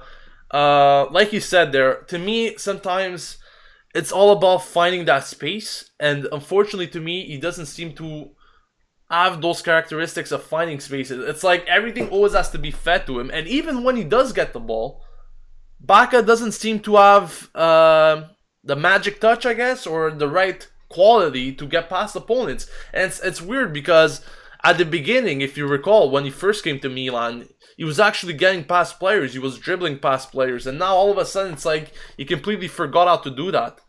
I know. It seems like he's lost some motivation or what it is. I don't know what it is with this guy, but he's like he's like a little girl. When he wants to play, he plays. I definitely agree. And some players, I think there's a lot of players like that at Milan. It's not only Baca now. But at the same time, you cannot get paid that much money and afford to play like that. And you definitely don't want to turn into a Niang.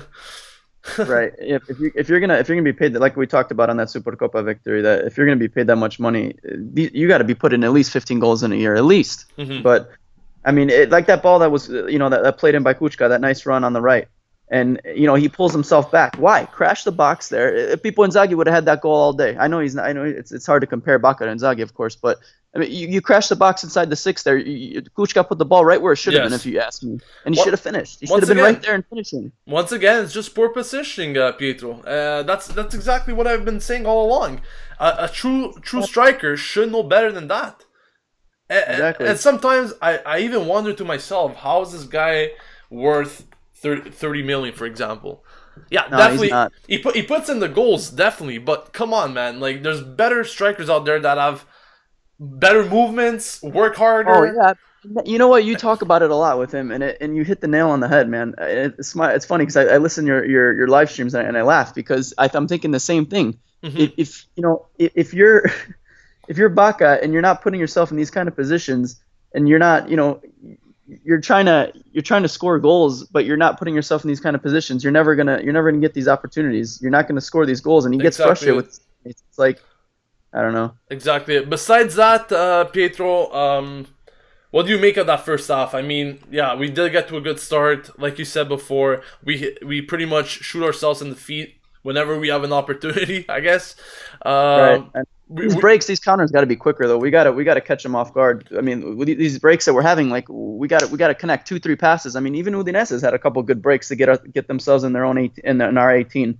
I mean, we got to find a way to get down here and connect a couple passes. But you know what it is, Pietro? Like I said it in the live stream. Why do we walk whenever we have a counterattack? Do you see that? Why do we have that tendency of walking? You got to break. I mean, like they've got to go all out. I mean, you can't even say that it's at the 80th minute they don't have the energy to break at that pace. I mean, we're in the 30th minute getting a counterattack. The right back, the left back, they got to push. The wings, they got to push. We got to make a run for it. It's honestly ridiculous. To me, all the time, it seems like we are waiting for the opponents to actually come back before we actually. Exactly. It's like we wake up when we're down, when we're level or when we're down. It's honestly ridiculous because I know we have players with speed that could cause damage. Why we don't use that speed? To me, it doesn't make sense. But hopefully, we'll see better things in that second half. We are a second half team. So yeah, poor giveaway from Locatelli. Damn it! I hate to see it because I mean I love the kid. And I know a lot of people are against him, but again he's still developing, and I know it's not an excuse. I mean he's young. Well, can't give these balls away like that. Like I said, a lot of people were even comparing him to Pirlo and everything, and I said it. Give the kid some time. I mean, how can you judge a guy to be the next Pirlo after what 16, 18 games? Like, come on, man. Like the guy could. I think we're all excited of the possibility. I think it's right to be excited about the possibility, but let's not jump the gun here. Let's give the guy a couple seasons and let him develop into a mature player. He's still a teenager. Yeah, he had a couple good cracks against Juve and against Sassuolo. I mean. It's not easy to do that, but I mean, then again, they're only a couple goals. Well, one thing I want to say about Bacca again is the goals that he scores. Sometimes I feel like he's lucky sometimes to get the goals that he gets. Mm-hmm. Like the one against Juve, beautiful shot. Don't get me wrong, but it came off a deflection. Did it not? It got popped up. It wasn't even an assist that we gave him. It was just like a ball that got put in the air and he finished. It was a great finish, don't get me wrong. But I want to see more, almost more than the goals. I want to see him just create chances. Exactly. Get himself in goal-scoring positions. Even if you don't get a goal every game, I just want to see a striker involved in the match. I want to see him, play a couple 1-2s, miss a couple shots, make the keeper make some saves. That would be just fine with me. I don't expect a goal every game. But I expect him to be involved, and it's just inexistent, and that's why I'm frustrated. The bottom line is that he needs to be more involved. His involvement needs to be better than that. You cannot just wait there and chill, just waiting for your chance. You know what I'm saying? It's all about you creating for yourself, and we all know that Bacca doesn't have those characteristics. He said it. I mean, we know what he's capable of. He only has a right foot.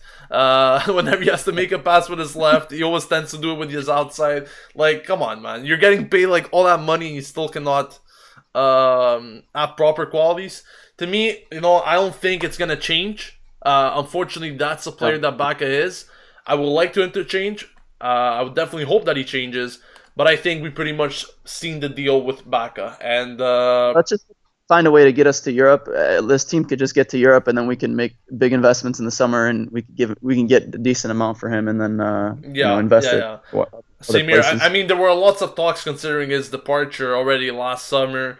There were some talks this winter, not that many, but it really all depends on what he's going to be able to show from now on until the end of the season, and with also the Chinese, if they're going to want to keep. Well, they did say this winter that they wanted to keep him, but at the same time, if you can get a better deal for the money, you might as well, Well, when they hopefully these guys that are coming in are pretty smart, and when they see that the guy can't even put up 10 goals in a season at the end of the season, that he's not worth the paycheck you're giving him. Yeah, definitely. All right, Pietro, thank you for calling in, man. Thanks, Joe. Have a good one. Enjoy the second half. Thank you. You too. Ciao. All right, ciao. All right, we're with Pasquale now. Pasquale, was it a disappointing half for you, or did you see something better in respect to other games? Well, I'll tell you what, Gio, it was a very interesting first half. I'll tell you that. It was almost an exact reverse of what happened in the last game, where Milan had a very, very poor start in the previous game. In this particular, in this instance, it was reversed. We started fantastic. We held on to the ball very well. We were winning challenges, distributing, doing everything we needed to be doing. We scored a cracker of a goal, and then all of a sudden the wheel fell off, and we started losing the ball, being very sloppy with the passing, and just became complacent. And Bonaventura went off, and that was sort of the nail on the coffin for the first half. We just fell to pieces after that, in my opinion. How do you explain the lack of concentration of this team again? We've seen it over and over again the course of the month, where we were just always trailing at halftime. We were always conceding many goals. And this time, like you said, we got off to a good start. We got a good goal. But we just weren't capable to keep that concentration. Is it more than that? Or is it just sometimes we make unnecessary movements, unnecessary passes? Something that we obviously need to get better in. But at times I find like we overplay or we outdo ourselves, and that's what really causes our mistakes. Yeah, correct. I think I've heard Montella mention it before. It's all about a lack of mentality, I think, that this team has, which he has been working on. I've been everything I've been reading in the news. That's one of the main points he makes, is that he's working really hard on this team's mentality.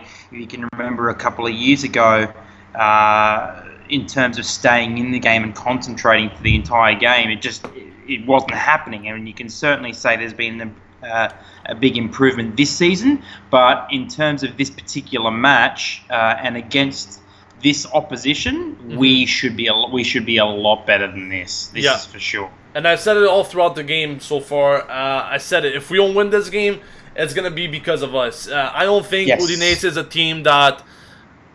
No offense to them. I think they have good qualities. They have good players. They should be able to win more matches than they have done so far this season.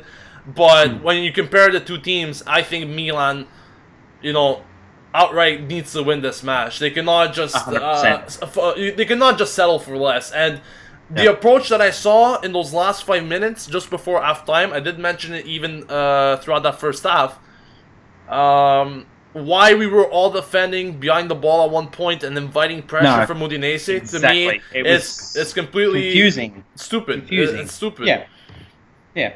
And look, you can summarize the lack of the poor performance from Milan just looking at the statistics. Udinese are 16th on the table, something 13th, like this. 13th, very low on the table. They have a poor recent form at home. They're one of the worst amount of goals against in the entire competition at the moment.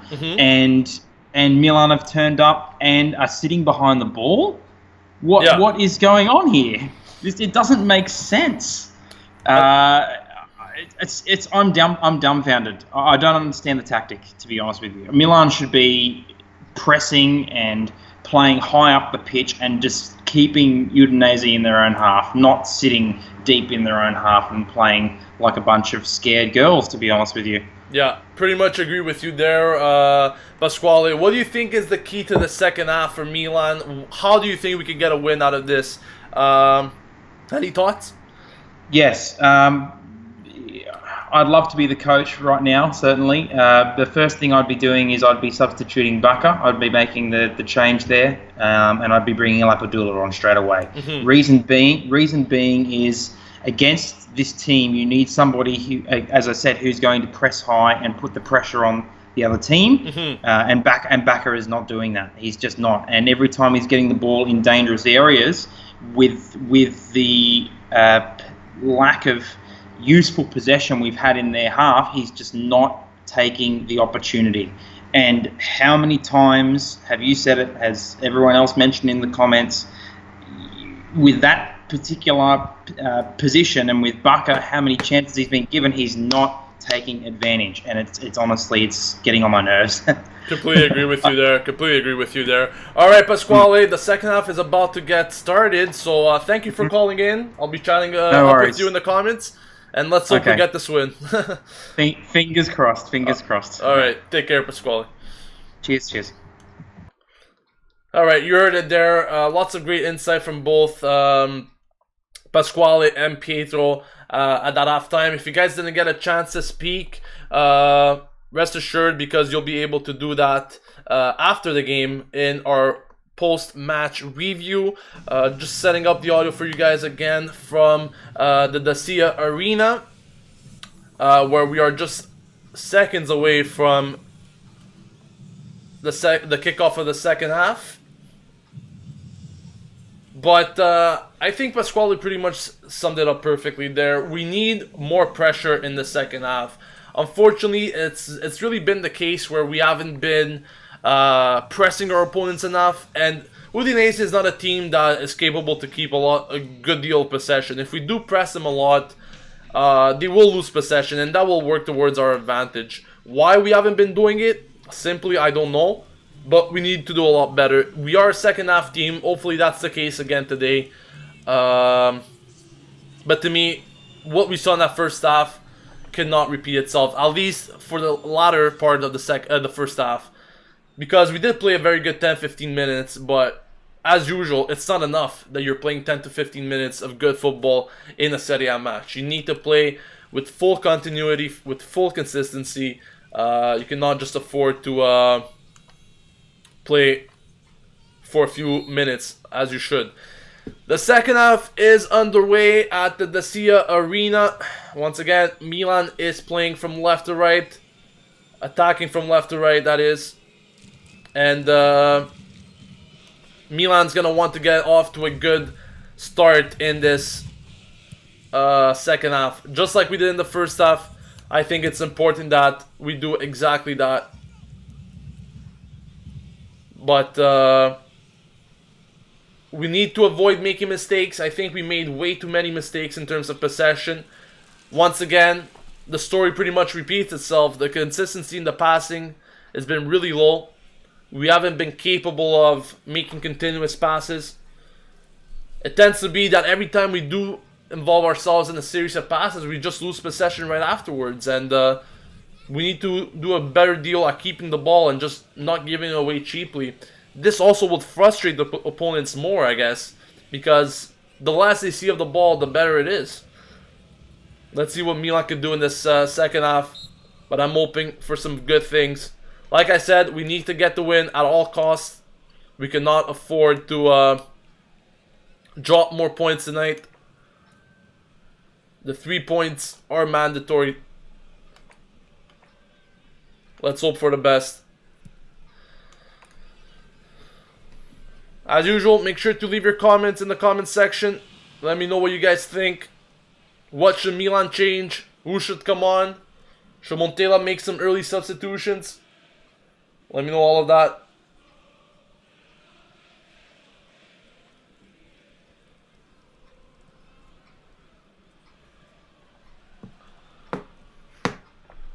Here's Udinese now with the possession.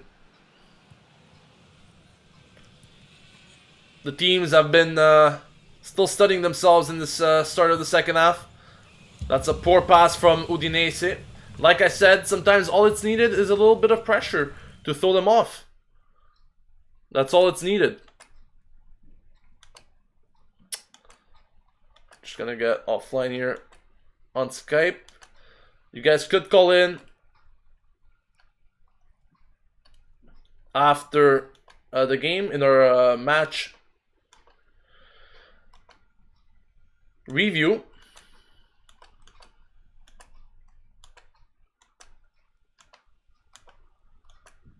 I don't know what happened to the audio here, but I'm going to try to fix it up for you guys.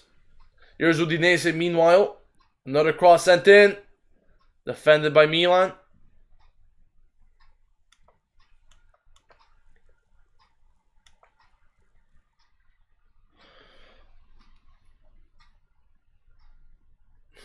I really hope that, you know,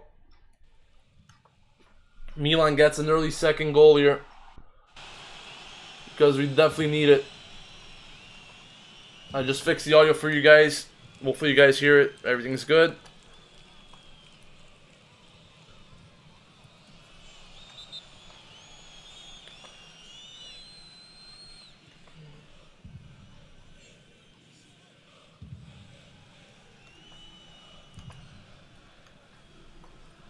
Milan now with the ball.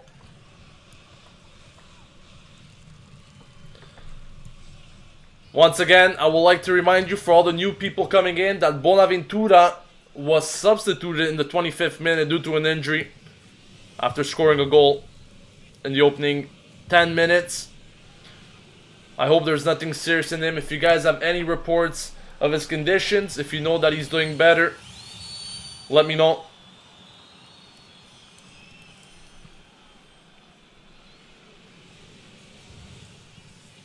Lapadula for Bacca. A lot of people are saying that Lapadula should be coming on. Let's see if Montella does that. Udinese win a free kick from a Suso challenge.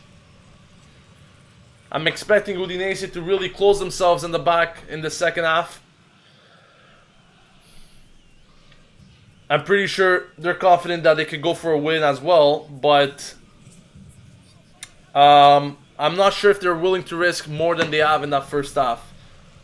It all really depends on how Milan plays, if they're capable of keeping the ball and using that possession to their advantage. But so far, the opening 5 minutes of the second half haven't been good at all from Milan. Some pretty inaccurate passes from Udinese themselves, but like I said, this is a game to win. I don't really care how it comes, but we need to win this game at all costs. Here's a chance for Udinese now. A big chance for Zapata. Donnarumma comes out strong. And the rebound is no good for Udinese. Very well done for Donnarumma to come out very strong, but I believe he should be fine. At the moment, Donnarumma is down. Not quite sure what Zapata hit him on, but let's take a look at this again. Very good exit from Donnarumma to make a big save there on Zapata. He definitely got a hand to that. I think he got the ball in the face. That's what it is. He made the save with his face. Donnarumma putting all his body in front of the ball. Right now, they're just putting some spray on his face. He should be fine to continue. But once again, Donnarumma coming out clutch to keep the score leveled at 1-1. He should be fine to continue. Shouldn't be a problem.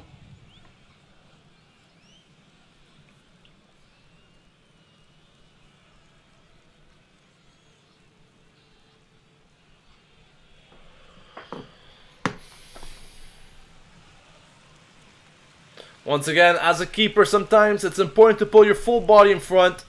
Donnarumma did exactly that. He did what he could, and he made the save at the end of the day. He's fine to continue. And the play has resumed. Donnarumma will be taking this goal kick. Getting into your comments, Arshia says, just imagine if Donnarumma gets injured and we have to deal with Storari. That wouldn't be a pretty sight. Nice physical battle there in the middle. Kushka wins an important ball. Now Milan's on the counter with Deulofeu. Deulofeu, let's see what he could do. Deulofeu can take the shot. Pass it to Suso. Deflection. And it goes out for a corner. I think Suso could have done better. Maybe he had an extra second there to get a better shot on target. But that's way better from Milan when it comes to counter-attacks. Deulofeu's characteristics actually came into play right there. He mentioned several times in an interview that Sometimes he tends to move from wing to a more central position. And we've seen exactly that from Deulofeu. Here's a cross now for Milan. A nice header right straight to the hands of Carnezis from Udinese. No real worries. Kuchka there. A nice physical presence in that midfield. Winning balls. That's exactly what you need from a midfielder like him.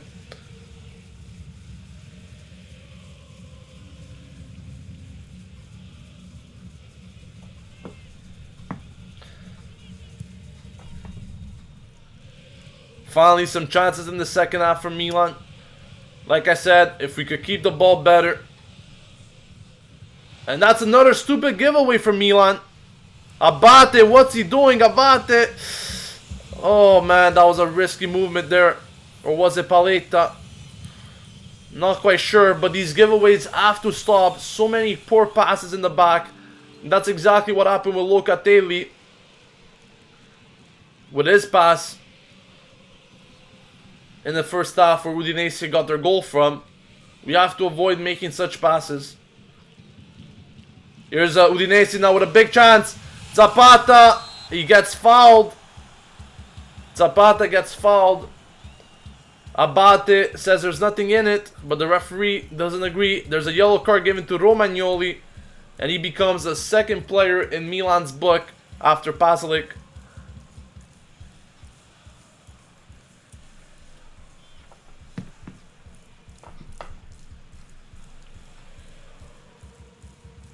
Pasquale says Deulofeu to Suso. That looked very lethal. It really did.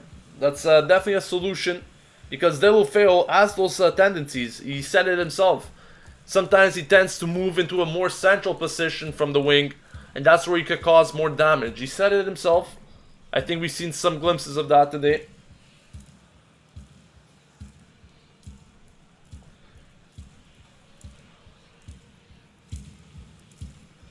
Zolke says, why does Locatelli deserve a start? He should be benched for a few games. Who would you replace him with? Any idea there?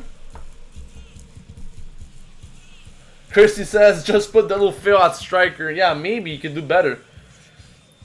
Liban says, Lapadula needs to come on. I think he does. I think these types of matches he could have an impact. But there's a very dangerous free kick here from Udinese. Hopefully the wall does its job. Here it goes. Alfredson hits it right on the wall. Very good wall there from Milan to get the job done. Udinese still retain possession. Right now it's a bit of a mess up with all the players. Paletta has to be careful here. Kuchka tries to help him out. And finally gets the job done there, Kuchka. And that's why you need a player like him on the pitch. That's exactly why you need a player like him on the pitch.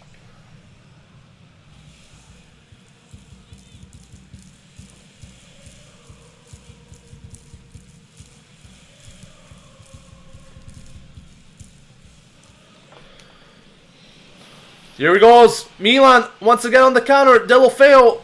Deulofeu. Nice pass. Bacca. Bacca. A shot. It goes through Carnezis. Deulofeu finds a side netting. What a chance that was. Bacca finally getting a shot on target. His shot could have been a bit better. Deulofeu definitely way more involved in the play. Smart pass to Niang. A bit fortunate there, Carnezis. He should have done better on that himself. Deulofeu unfortunately finds a side netting. Much better from Milan's attacking trio. But Deulofeu's movements have been very promising at the moment from what I've been seeing. Good decisions in the passing. Something that Niang wouldn't have done, that's for sure. But that was definitely a big opportunity. A few opportunities so far in the second half for Milan. Still Milan now with Pasalic. Deulofeu. Deulofeu. He tries it. And it's right in the hands of Carnezis. He had to try one there this time. After he passed a few of them in the previous few minutes. Easy catcher for Carnezis. Pietro says this looks much better. Good build-up. And I have to agree, the build-up is much, much better. Especially on the counter. It's faster. It's being more accurate. The finishing still lacks a bit. We need to take better shots than that. I think Balka could have taken a better shot. He finally got it on target, so that's a start. Hopefully we'll see better from him. And it's once again a very cheap free kick given by Milan.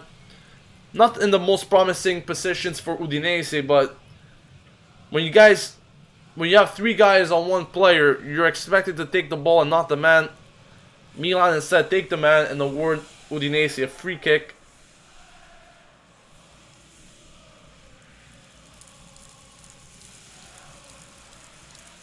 Edel Figo says Delufeu should start shooting though. Yeah. I mean, what I like about Delufeu, at least from what I've seen so far, is that he has good vision. His vision's good. And he sees the openings. He sees the players that are open and doesn't always go for the shot himself. He's not a selfish player from what I'm seeing.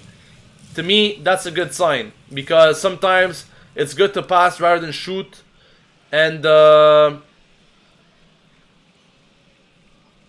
Pasalic there to Delufeu.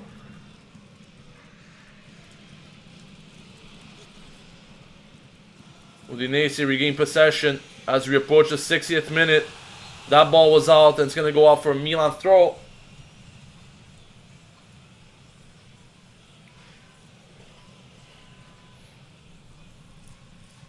Christy says, to be honest, I would have put Delufeu in striker. And I think so too, you know. Delufeu could play in that position. Thing is, who would replace him on the wing now that Bonaventura is injured? Baka needs to do better there. It's Kuchka. Delufeu. Delufeu, let's see what he can do here on the left wing. Very good movement. Delufeu puts in the cross. The Udinese defender comes to the rescue. Out of nowhere. Once again, promising signs from Delufeu. And that's what I mean about depth. If you don't have Bonaventura on the left wing, you have a guy like Delufeu that could do just as equal of a job as him.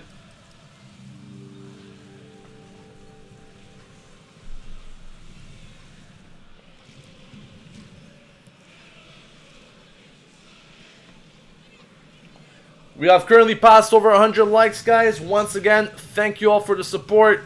I really appreciate it. Thank you for watching the live stream.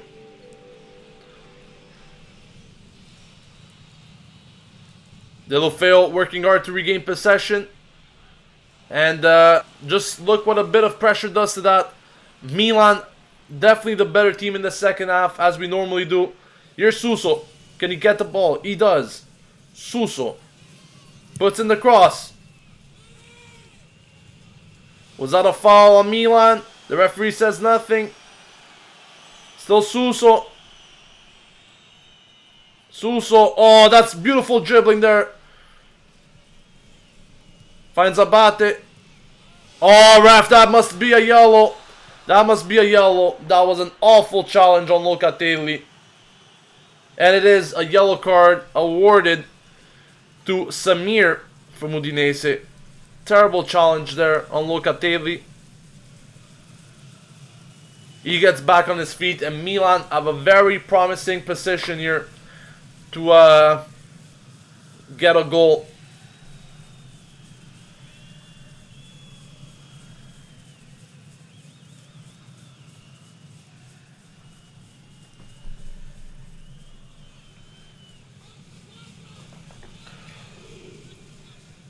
Christy says, let's hope this is not like the Atalanta game. Yeah, I was so disappointed in that game. Honestly, we had so many chances to do good that game. So many chances to win it.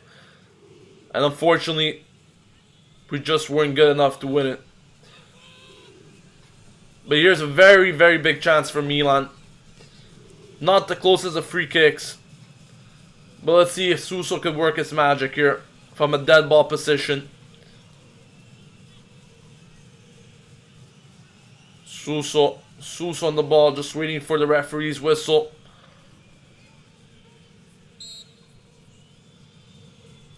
Suso takes a shot right to Carneades with a nice flying save. The shot was on target. Maybe a little more power and precision would have done it.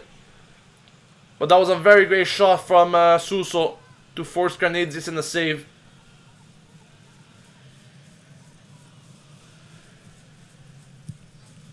Here's a corner. Deflected. Defended by Udinese. Milan still keep possession.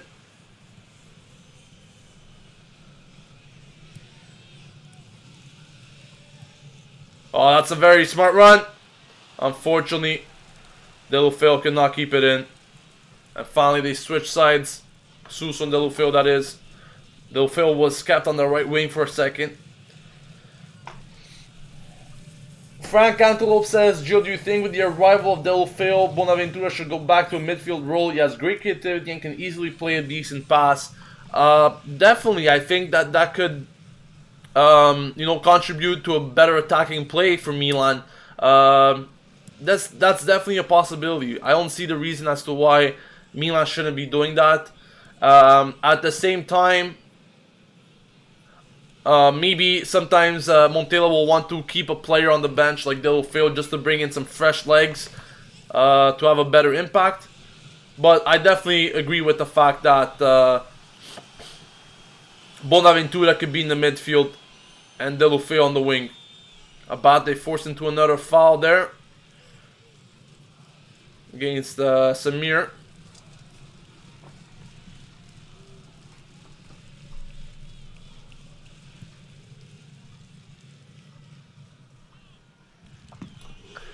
For those of you that want updates considering the other matches around the Serie A, I'll be giving you those right now. At the moment, Cagliari Bologna. Bologna is leading that match 1-0. Crotone Empoli 2-1 for Crotone. Fiorentina Genoa, lots of goals in that one. 3-2 for Fiorentina. Roma is currently beating Sampdoria 2-1. Juve is currently beating Sassuolo 2-0. And Udinese Milan tied at 1. What this means for Milan in the live standings, currently we're 7th place. 2 points behind Lazio. A win would definitely put us ahead of Lazio as we have 1 game less than them. So a win today would put us momentarily in 5th place. Of course, Milan, like I said, still have a game in hand on every other team due to that game that they missed in December against Bologna. But Milan need the 3 points tonight. They definitely need the 3 points tonight.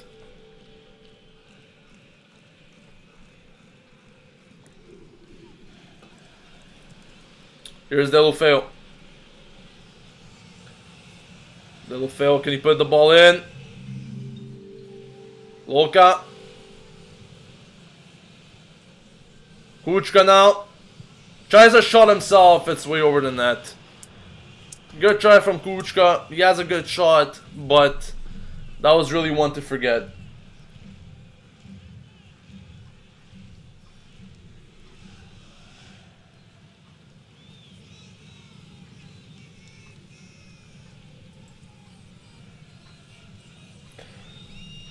Opeyon says, who scored for Milan? Bonaventura did.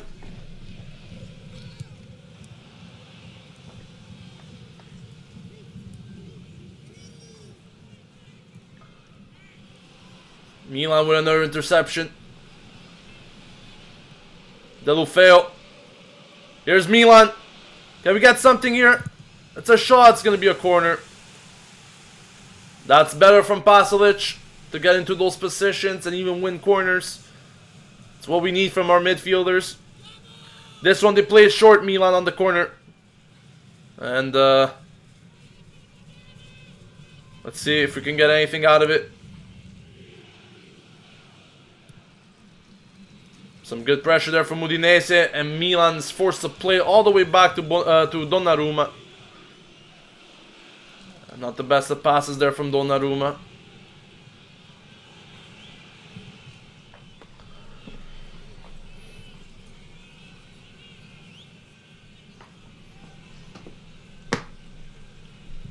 Well, we are approaching the 70th minute mark. That's a nice header from De Sciglio to Donnarumma. It was a diving header that allowed him to grab the ball. Now Milan. Abate's open. Here's Abate. Suso. Suso playing a bit more central now. Locatelli. Bacca. Was there a foul? Nothing doing. I think it's time to bring in Lapadula, guys. I don't know about you, but let me know what you think. That's a very good dribble. Zapata's open all the way on the left. Paletta, please. And that was a very good block by Paletta, which pretty much allowed a little deflection right into Donnarumma's hands. Sets up a counter for Milan. De Lofeo. Nice ball to Bacca. Let's see what he could do with it. Bacca, Bacca, Bacca. He can't get a shot. It's going to be a corner. It's not going to be a corner. The referee gives Udinese a goal kick, actually. Finally, Bacca using his speed. And yes, I think that was a goal kick. I don't think the Udinese player actually got a touch to it.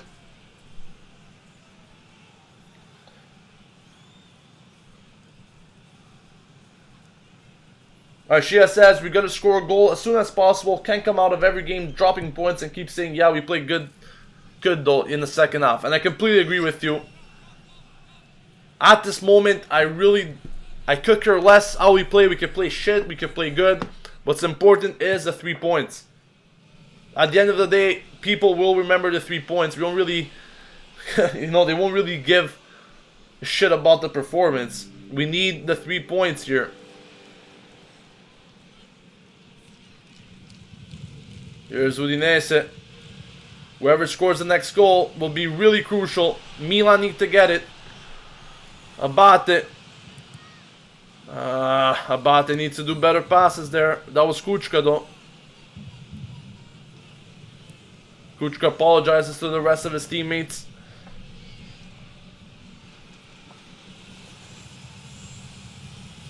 Here's Udinese. Still Udinese with the ball. Good block there. And that should be a yellow card for Udinese. I don't know why the referee hasn't given it. That was a bad foul on De Sciglio. And yes, he's going to give a yellow card actually. The yellow card is going to be out. That was a very poor foul on De Sciglio. I don't know how that's not a red. I honestly don't know how that's not a red. Sliding in from the back when the ball's not even close to you. A foul like that, that should have been red. I'm sorry, but that's a voluntary slide tackle from behind. I don't understand.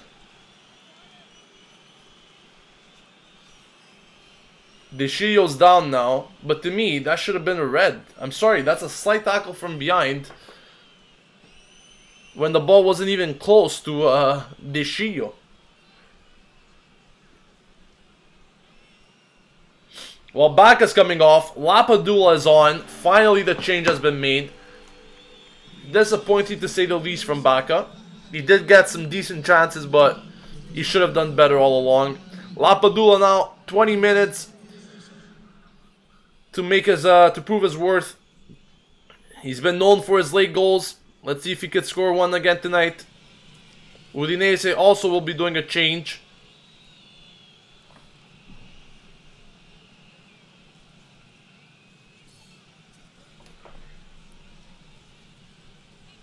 Let's see what Udinese's substitution is going to be. Fofana gets off.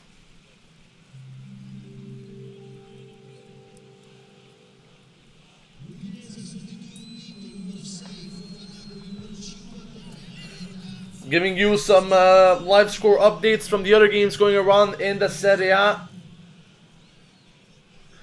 De Sciglio also seems to limp here. Out of the field. Might be forced to make a substitution for De Sciglio as well. That was a very bad tackle from De Paul. Once again, I'm surprised how he only got a yellow card for that. But Roma is currently losing. Sampdoria have taken the lead against Roma with 2 goals in 3 minutes, pretty much, from Sampdoria. That's interesting to see. But we need to focus on our game because we need to get the 3 points. Here's a big counter-attacking chance for Udinese. A shot. It's 2-1 Udinese. Donnarumma should have got that. Donnarumma should have got that. I'm sorry, guys. Donnarumma should have got that. And once again, another fucking stupid counter-attack from Udinese. How do we let that happen? How do we let that happen? Just ridiculous, man. And I said it. I said it. We're going to shoot ourselves in the feet. There's no other way we're going to lose this match. DePaul with a free shot. I don't know what Romagnoli was doing instead of going on him. Donnarumma could have done better on that shot as well. That's just ridiculous, though. That's just ridiculous. And here it is. Another game thrown out of the window for Milan. Ridiculous.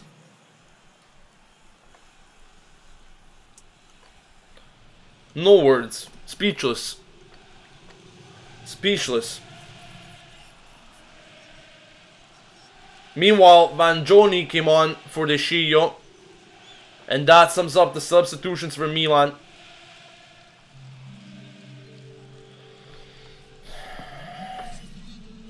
Incredible. Incredible. I cannot believe it.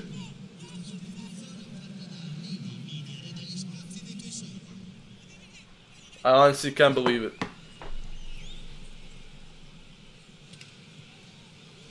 If we're still gonna have a chance in this game, we need to score from now on until the 80th minute. There's no other way that we're gonna get anything from this match. I just cannot believe my eyes that once again, we were in a winning position, and now we're losing games again. Lack of character from this team. That's what it really is. By the way, De Sciglio, seen limping once again. Suso there with some brilliance. Puts in the cross.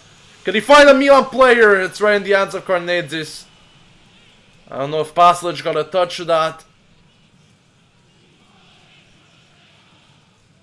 I think he did. Right in the hands of Carnezis though.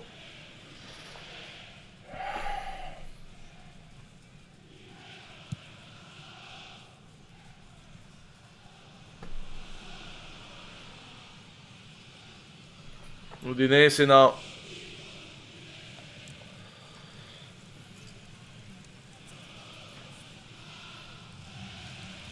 I can't believe we're dropping points again like today. Can't believe it. Some time wasting being done here by Udinese.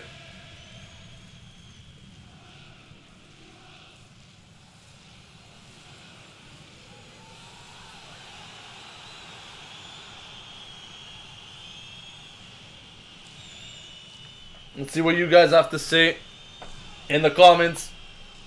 Giuliano says, how can we lose against the 13th place? I'm honestly not surprised anymore. There's a player down for Udinese, but Milan continue playing.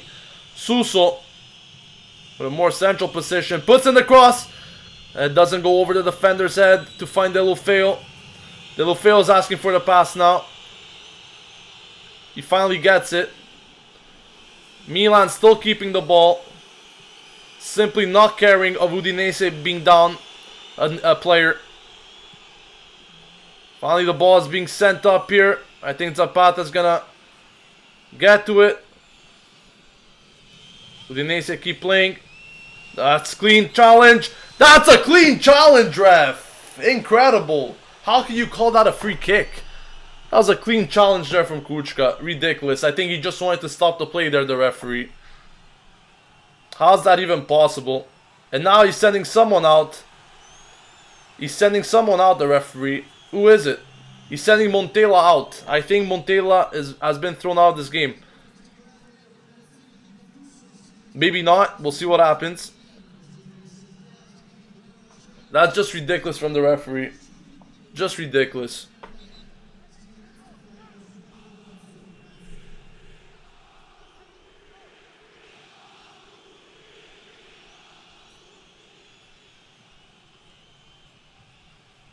There's definitely going to be some added time to this, that's for sure. Players down. Waste of time.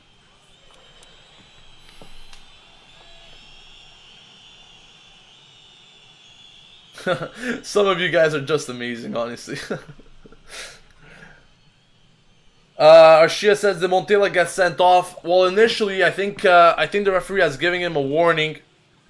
I don't think he has been officially sent off. I think it was just a warning at the end of it. I'll clarify with you about that.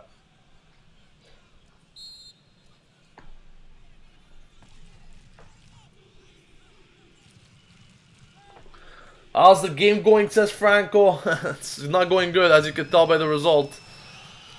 Definitely not going good. We were winning 1-0, and then all of a sudden, we were trailing now. 2-1. Can Milan salvage a point here? At least. Already, points dropped is a lot. That should have been a foul on Lapa. The referee lets the advantage being played here.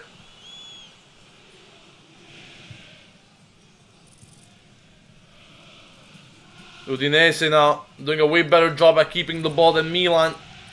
That's what Milan should have done all along. And now there's another counter-attack for Udinese. Zapata now puts the ball in. Thankfully Milan get rid of the danger.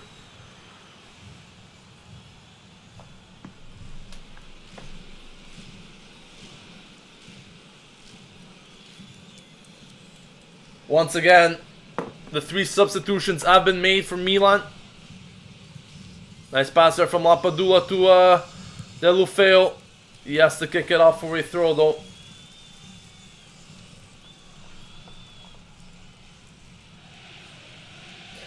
H. Rossoneri says we need a better playmaker, a top class. Locatelli is good, but not for a Champions League contending team.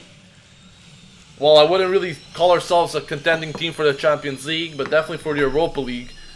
And this month, Milan has really shot themselves in the feet. Not once, not twice, but it's been more than that. So many times where we just weren't playing good. Just not good enough at all. Too many mistakes, too many giveaways. Too many stupid decisions. And, you know, when you take all those into consideration, they will hurt you. And the other teams will make you pay the price. That's exactly what we saw today. As we get into the 80th minute, still 2-1 Udinese. Milan now continuing with the back passes, exactly what we want to see, apparently. This is just difficult to watch. It's honestly reminding me of those days from last season.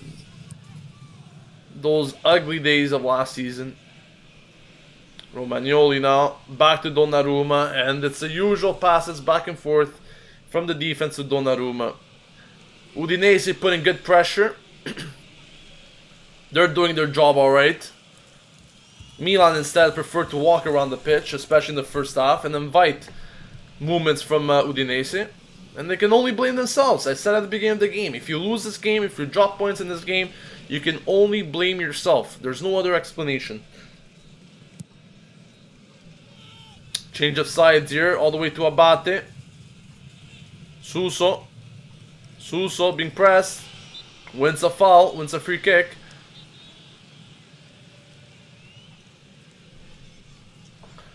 Milan Burch says, I've always been critical of this team by how we win and barely make it out of games when we're supposed to be dominating. And I can completely agree with you, you know. Montella always wanted to imply this style of possession, but where is this possession? Every time the possession is just back and forth passing between the defense and the goalkeeper. You don't need a genius to see these things. You know, I think anyone that watches Milan on a weekly basis could pretty much tell you that.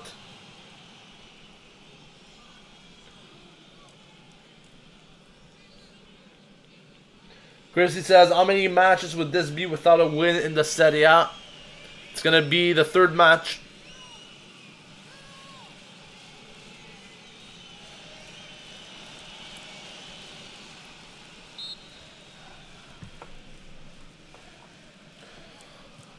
Geek 101 says, why do we have to be disappointed every week? We've got a good team and a good coach. We should just be at least 4th by now. And it's more frustrating than watching a US presidential debate. Like, I completely agree with you there.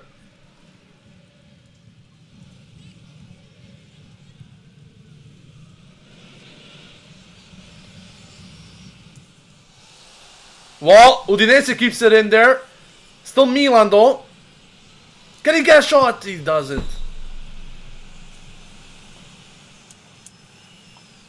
Alfredson down now. I think there's going to be a lot of time added to this game.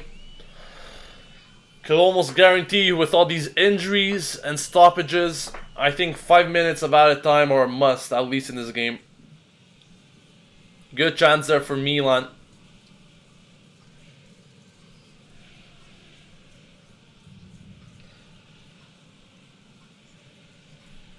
Honestly, I cannot think of another season of being out of Europe, guys. I cannot think of this. I cannot support the idea of us being another season without any Europe. All I'm saying is the money investments better come this summer or I'm gonna lose it. I'm honestly gonna lose it.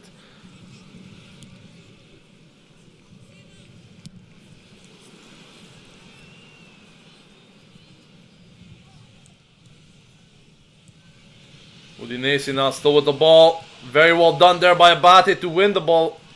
Suso, poor pass, gives it away.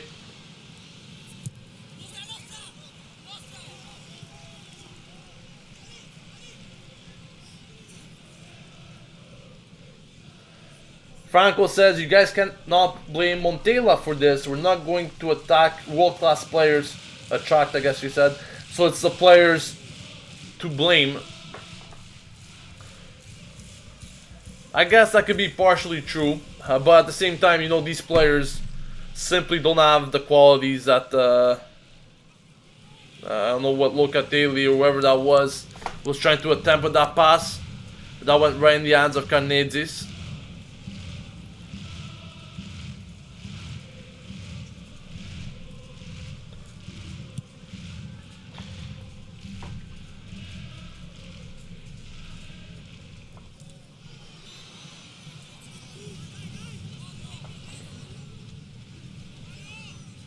Zolke says we need money, simple as that. Definitely simple as that. But we need proper investments as well, you know, it's not just about the money. The money could arrive, you could still make stupid purchases like we've seen when we had the money. So, yes, definitely money is one of the things that we need, but we also need to make smart investments. Another poor giveaway there given by Kuchka. Udinese now, another counter-attack. And they're going to be taking their sweet time now to keep the ball and not give the possession away easily. Something that Milan cannot do. Here's Alfredson, once again giving an easy shot. And Donnarumma didn't have to make a save that time around. But I don't understand why the Milan players don't get in front of certain shots. And rather decide to let them shoot, even from outside the box. As if they're confident already that Donnarumma will not get beaten. Here's Deulofeu.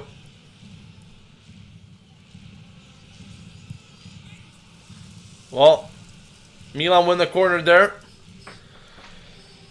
It's the 85th minute. Deulofeu forced to get the ball from the Udinese player who wasn't thinking of getting it to him. I think Milan should put this one in the box instead of doing these low passes. The cross comes in.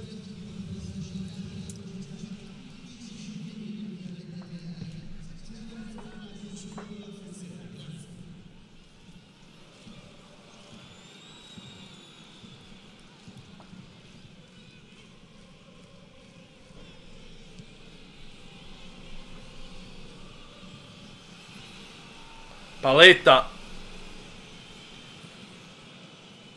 Lapadula, could he get to this? He does. Deulofeu needs to put the cross in. Deulofeu needs to put it in. He does. It finds the head of an Udinese player into another corner. Another corner here for Milan.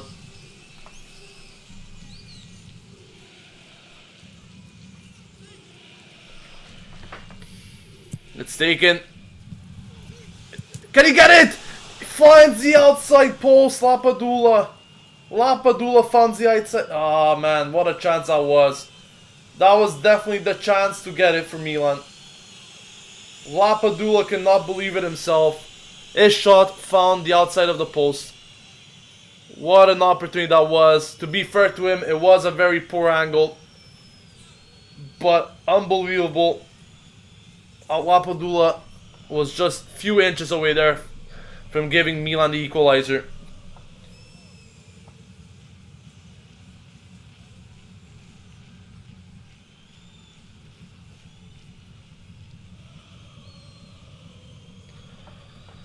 Some more time being wasted here as Carnadis is splashing some water in his face.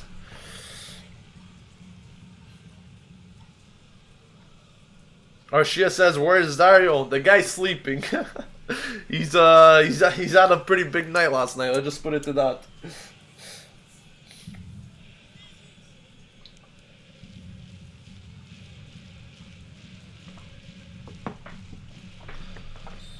Milan still waiting for play to be resumed.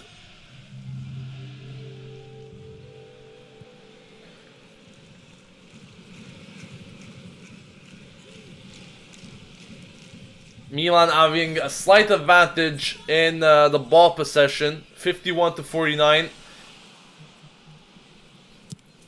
I'm actually curious to see how many minutes the referee does end up adding here. Once again, another poor giveaway by Milan. They recover it, they give it back away, and it's really been that type of game today, where they just cannot hold to the ball. But I'm actually curious to see how many minutes the referee will be giving here. That cannot be anything less than 5. Cannot be anything less than 5, that's for sure. Udinese win a corner kick.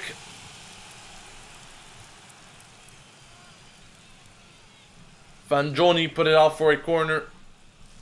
Udinese will of course be taking their sweet time. And I cannot believe my eyes that Udinese, a team that's in 13th place, if we do not get an equalizer in this game, it would mean that we lose twice this season to Udinese. That's very weak attempt there from Zapata to get a penalty shot for Udinese. Now Abate starts the counter for Milan. I think we need more bodies forward. Good interception there. Abate should make better passes, or at least try better. Let's see how many minutes have been added. 6 minutes of added time in the second half for Milan to find an equalizer and avoid defeat. Kuchka wins a corner. 6 minutes to salvage something from this game. Unfortunately, it has been a pretty terrible performance from Milan all around today. I was expecting much better from a team that wanted to get back into winning ways and express the importance of this game. But like I said, if we were going to lose this game, it was only us to blame. It only means of us shooting once again in defeat, as we would normally do. And there's another substitution for Udinese. De Paul coming off, the current goal winner, match winner. And Orto is set to come on. So some more time wasting there. I think the referee will be adding at least another 40 seconds. Here's Milan's corner. Canedis punches it out, and that's a shot to forget for Vanjoni, which once again manages to hit Berlusconi's chopper. Some complaining now being done by the Udinese players. I'm not sure for what reason.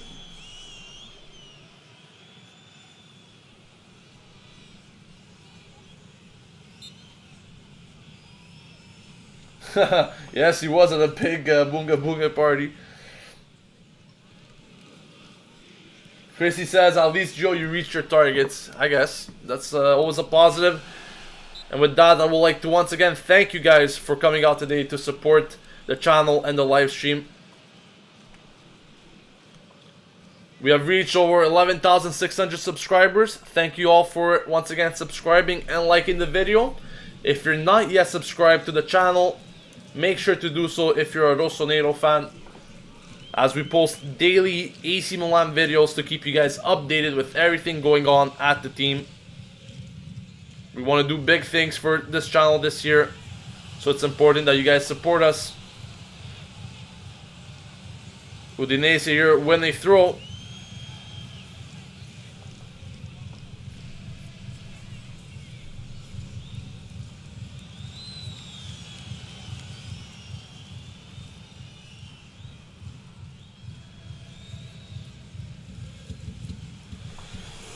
Try from Udinese, but it goes wide. Donnarumma didn't have to make a save there, but once again, giving way too much space to Udinese to take their shots, even if it's outside the box. We need to close them better. We're not simply doing that. The defense hasn't been good at all today. Besides Paletta, I guess he was the only player that always has a presence in this team in the back line. Besides that, midfield hasn't been good enough. Our wingers have been good, but unfortunately not good enough as well to get the end product. At the moment, Udinese is all sitting back to defend this lead, to defend this result. And Paletta sends in a ball right into Carnesi's hands once again with a deflection from Kuchka. And he's going to be doing some more time wasting here, that's for sure. By the way, a yellow card was awarded to Angela from Udinese.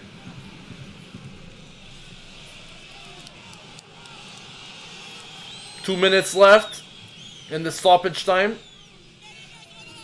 Will Milan be able to get one last chance? Maybe one last shot on target? Let's wait and see. But this match has been disappointing nonetheless, whatever the final result will be.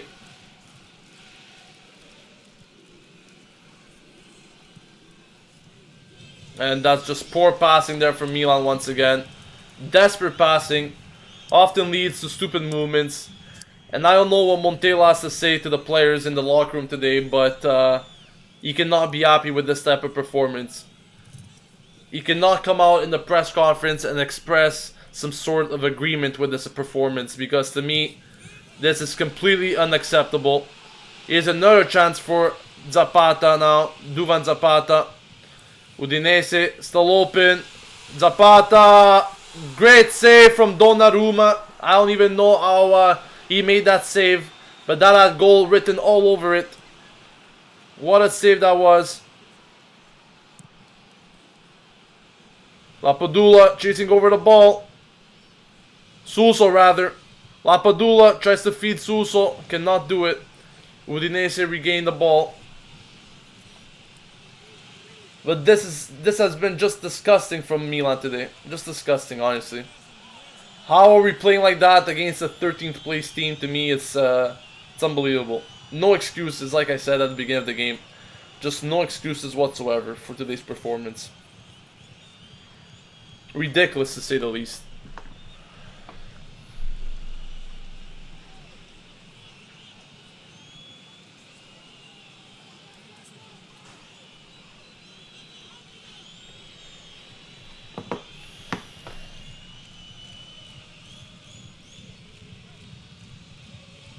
Look at this, look at this. The guy is literally walking through three players and no one gets it. This is just ridiculous. That should be the game, guys. That should be the end of the game.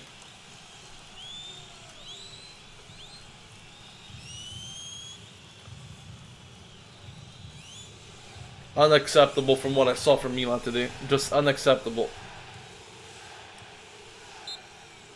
And that's the end of the game. Milan lose 2-1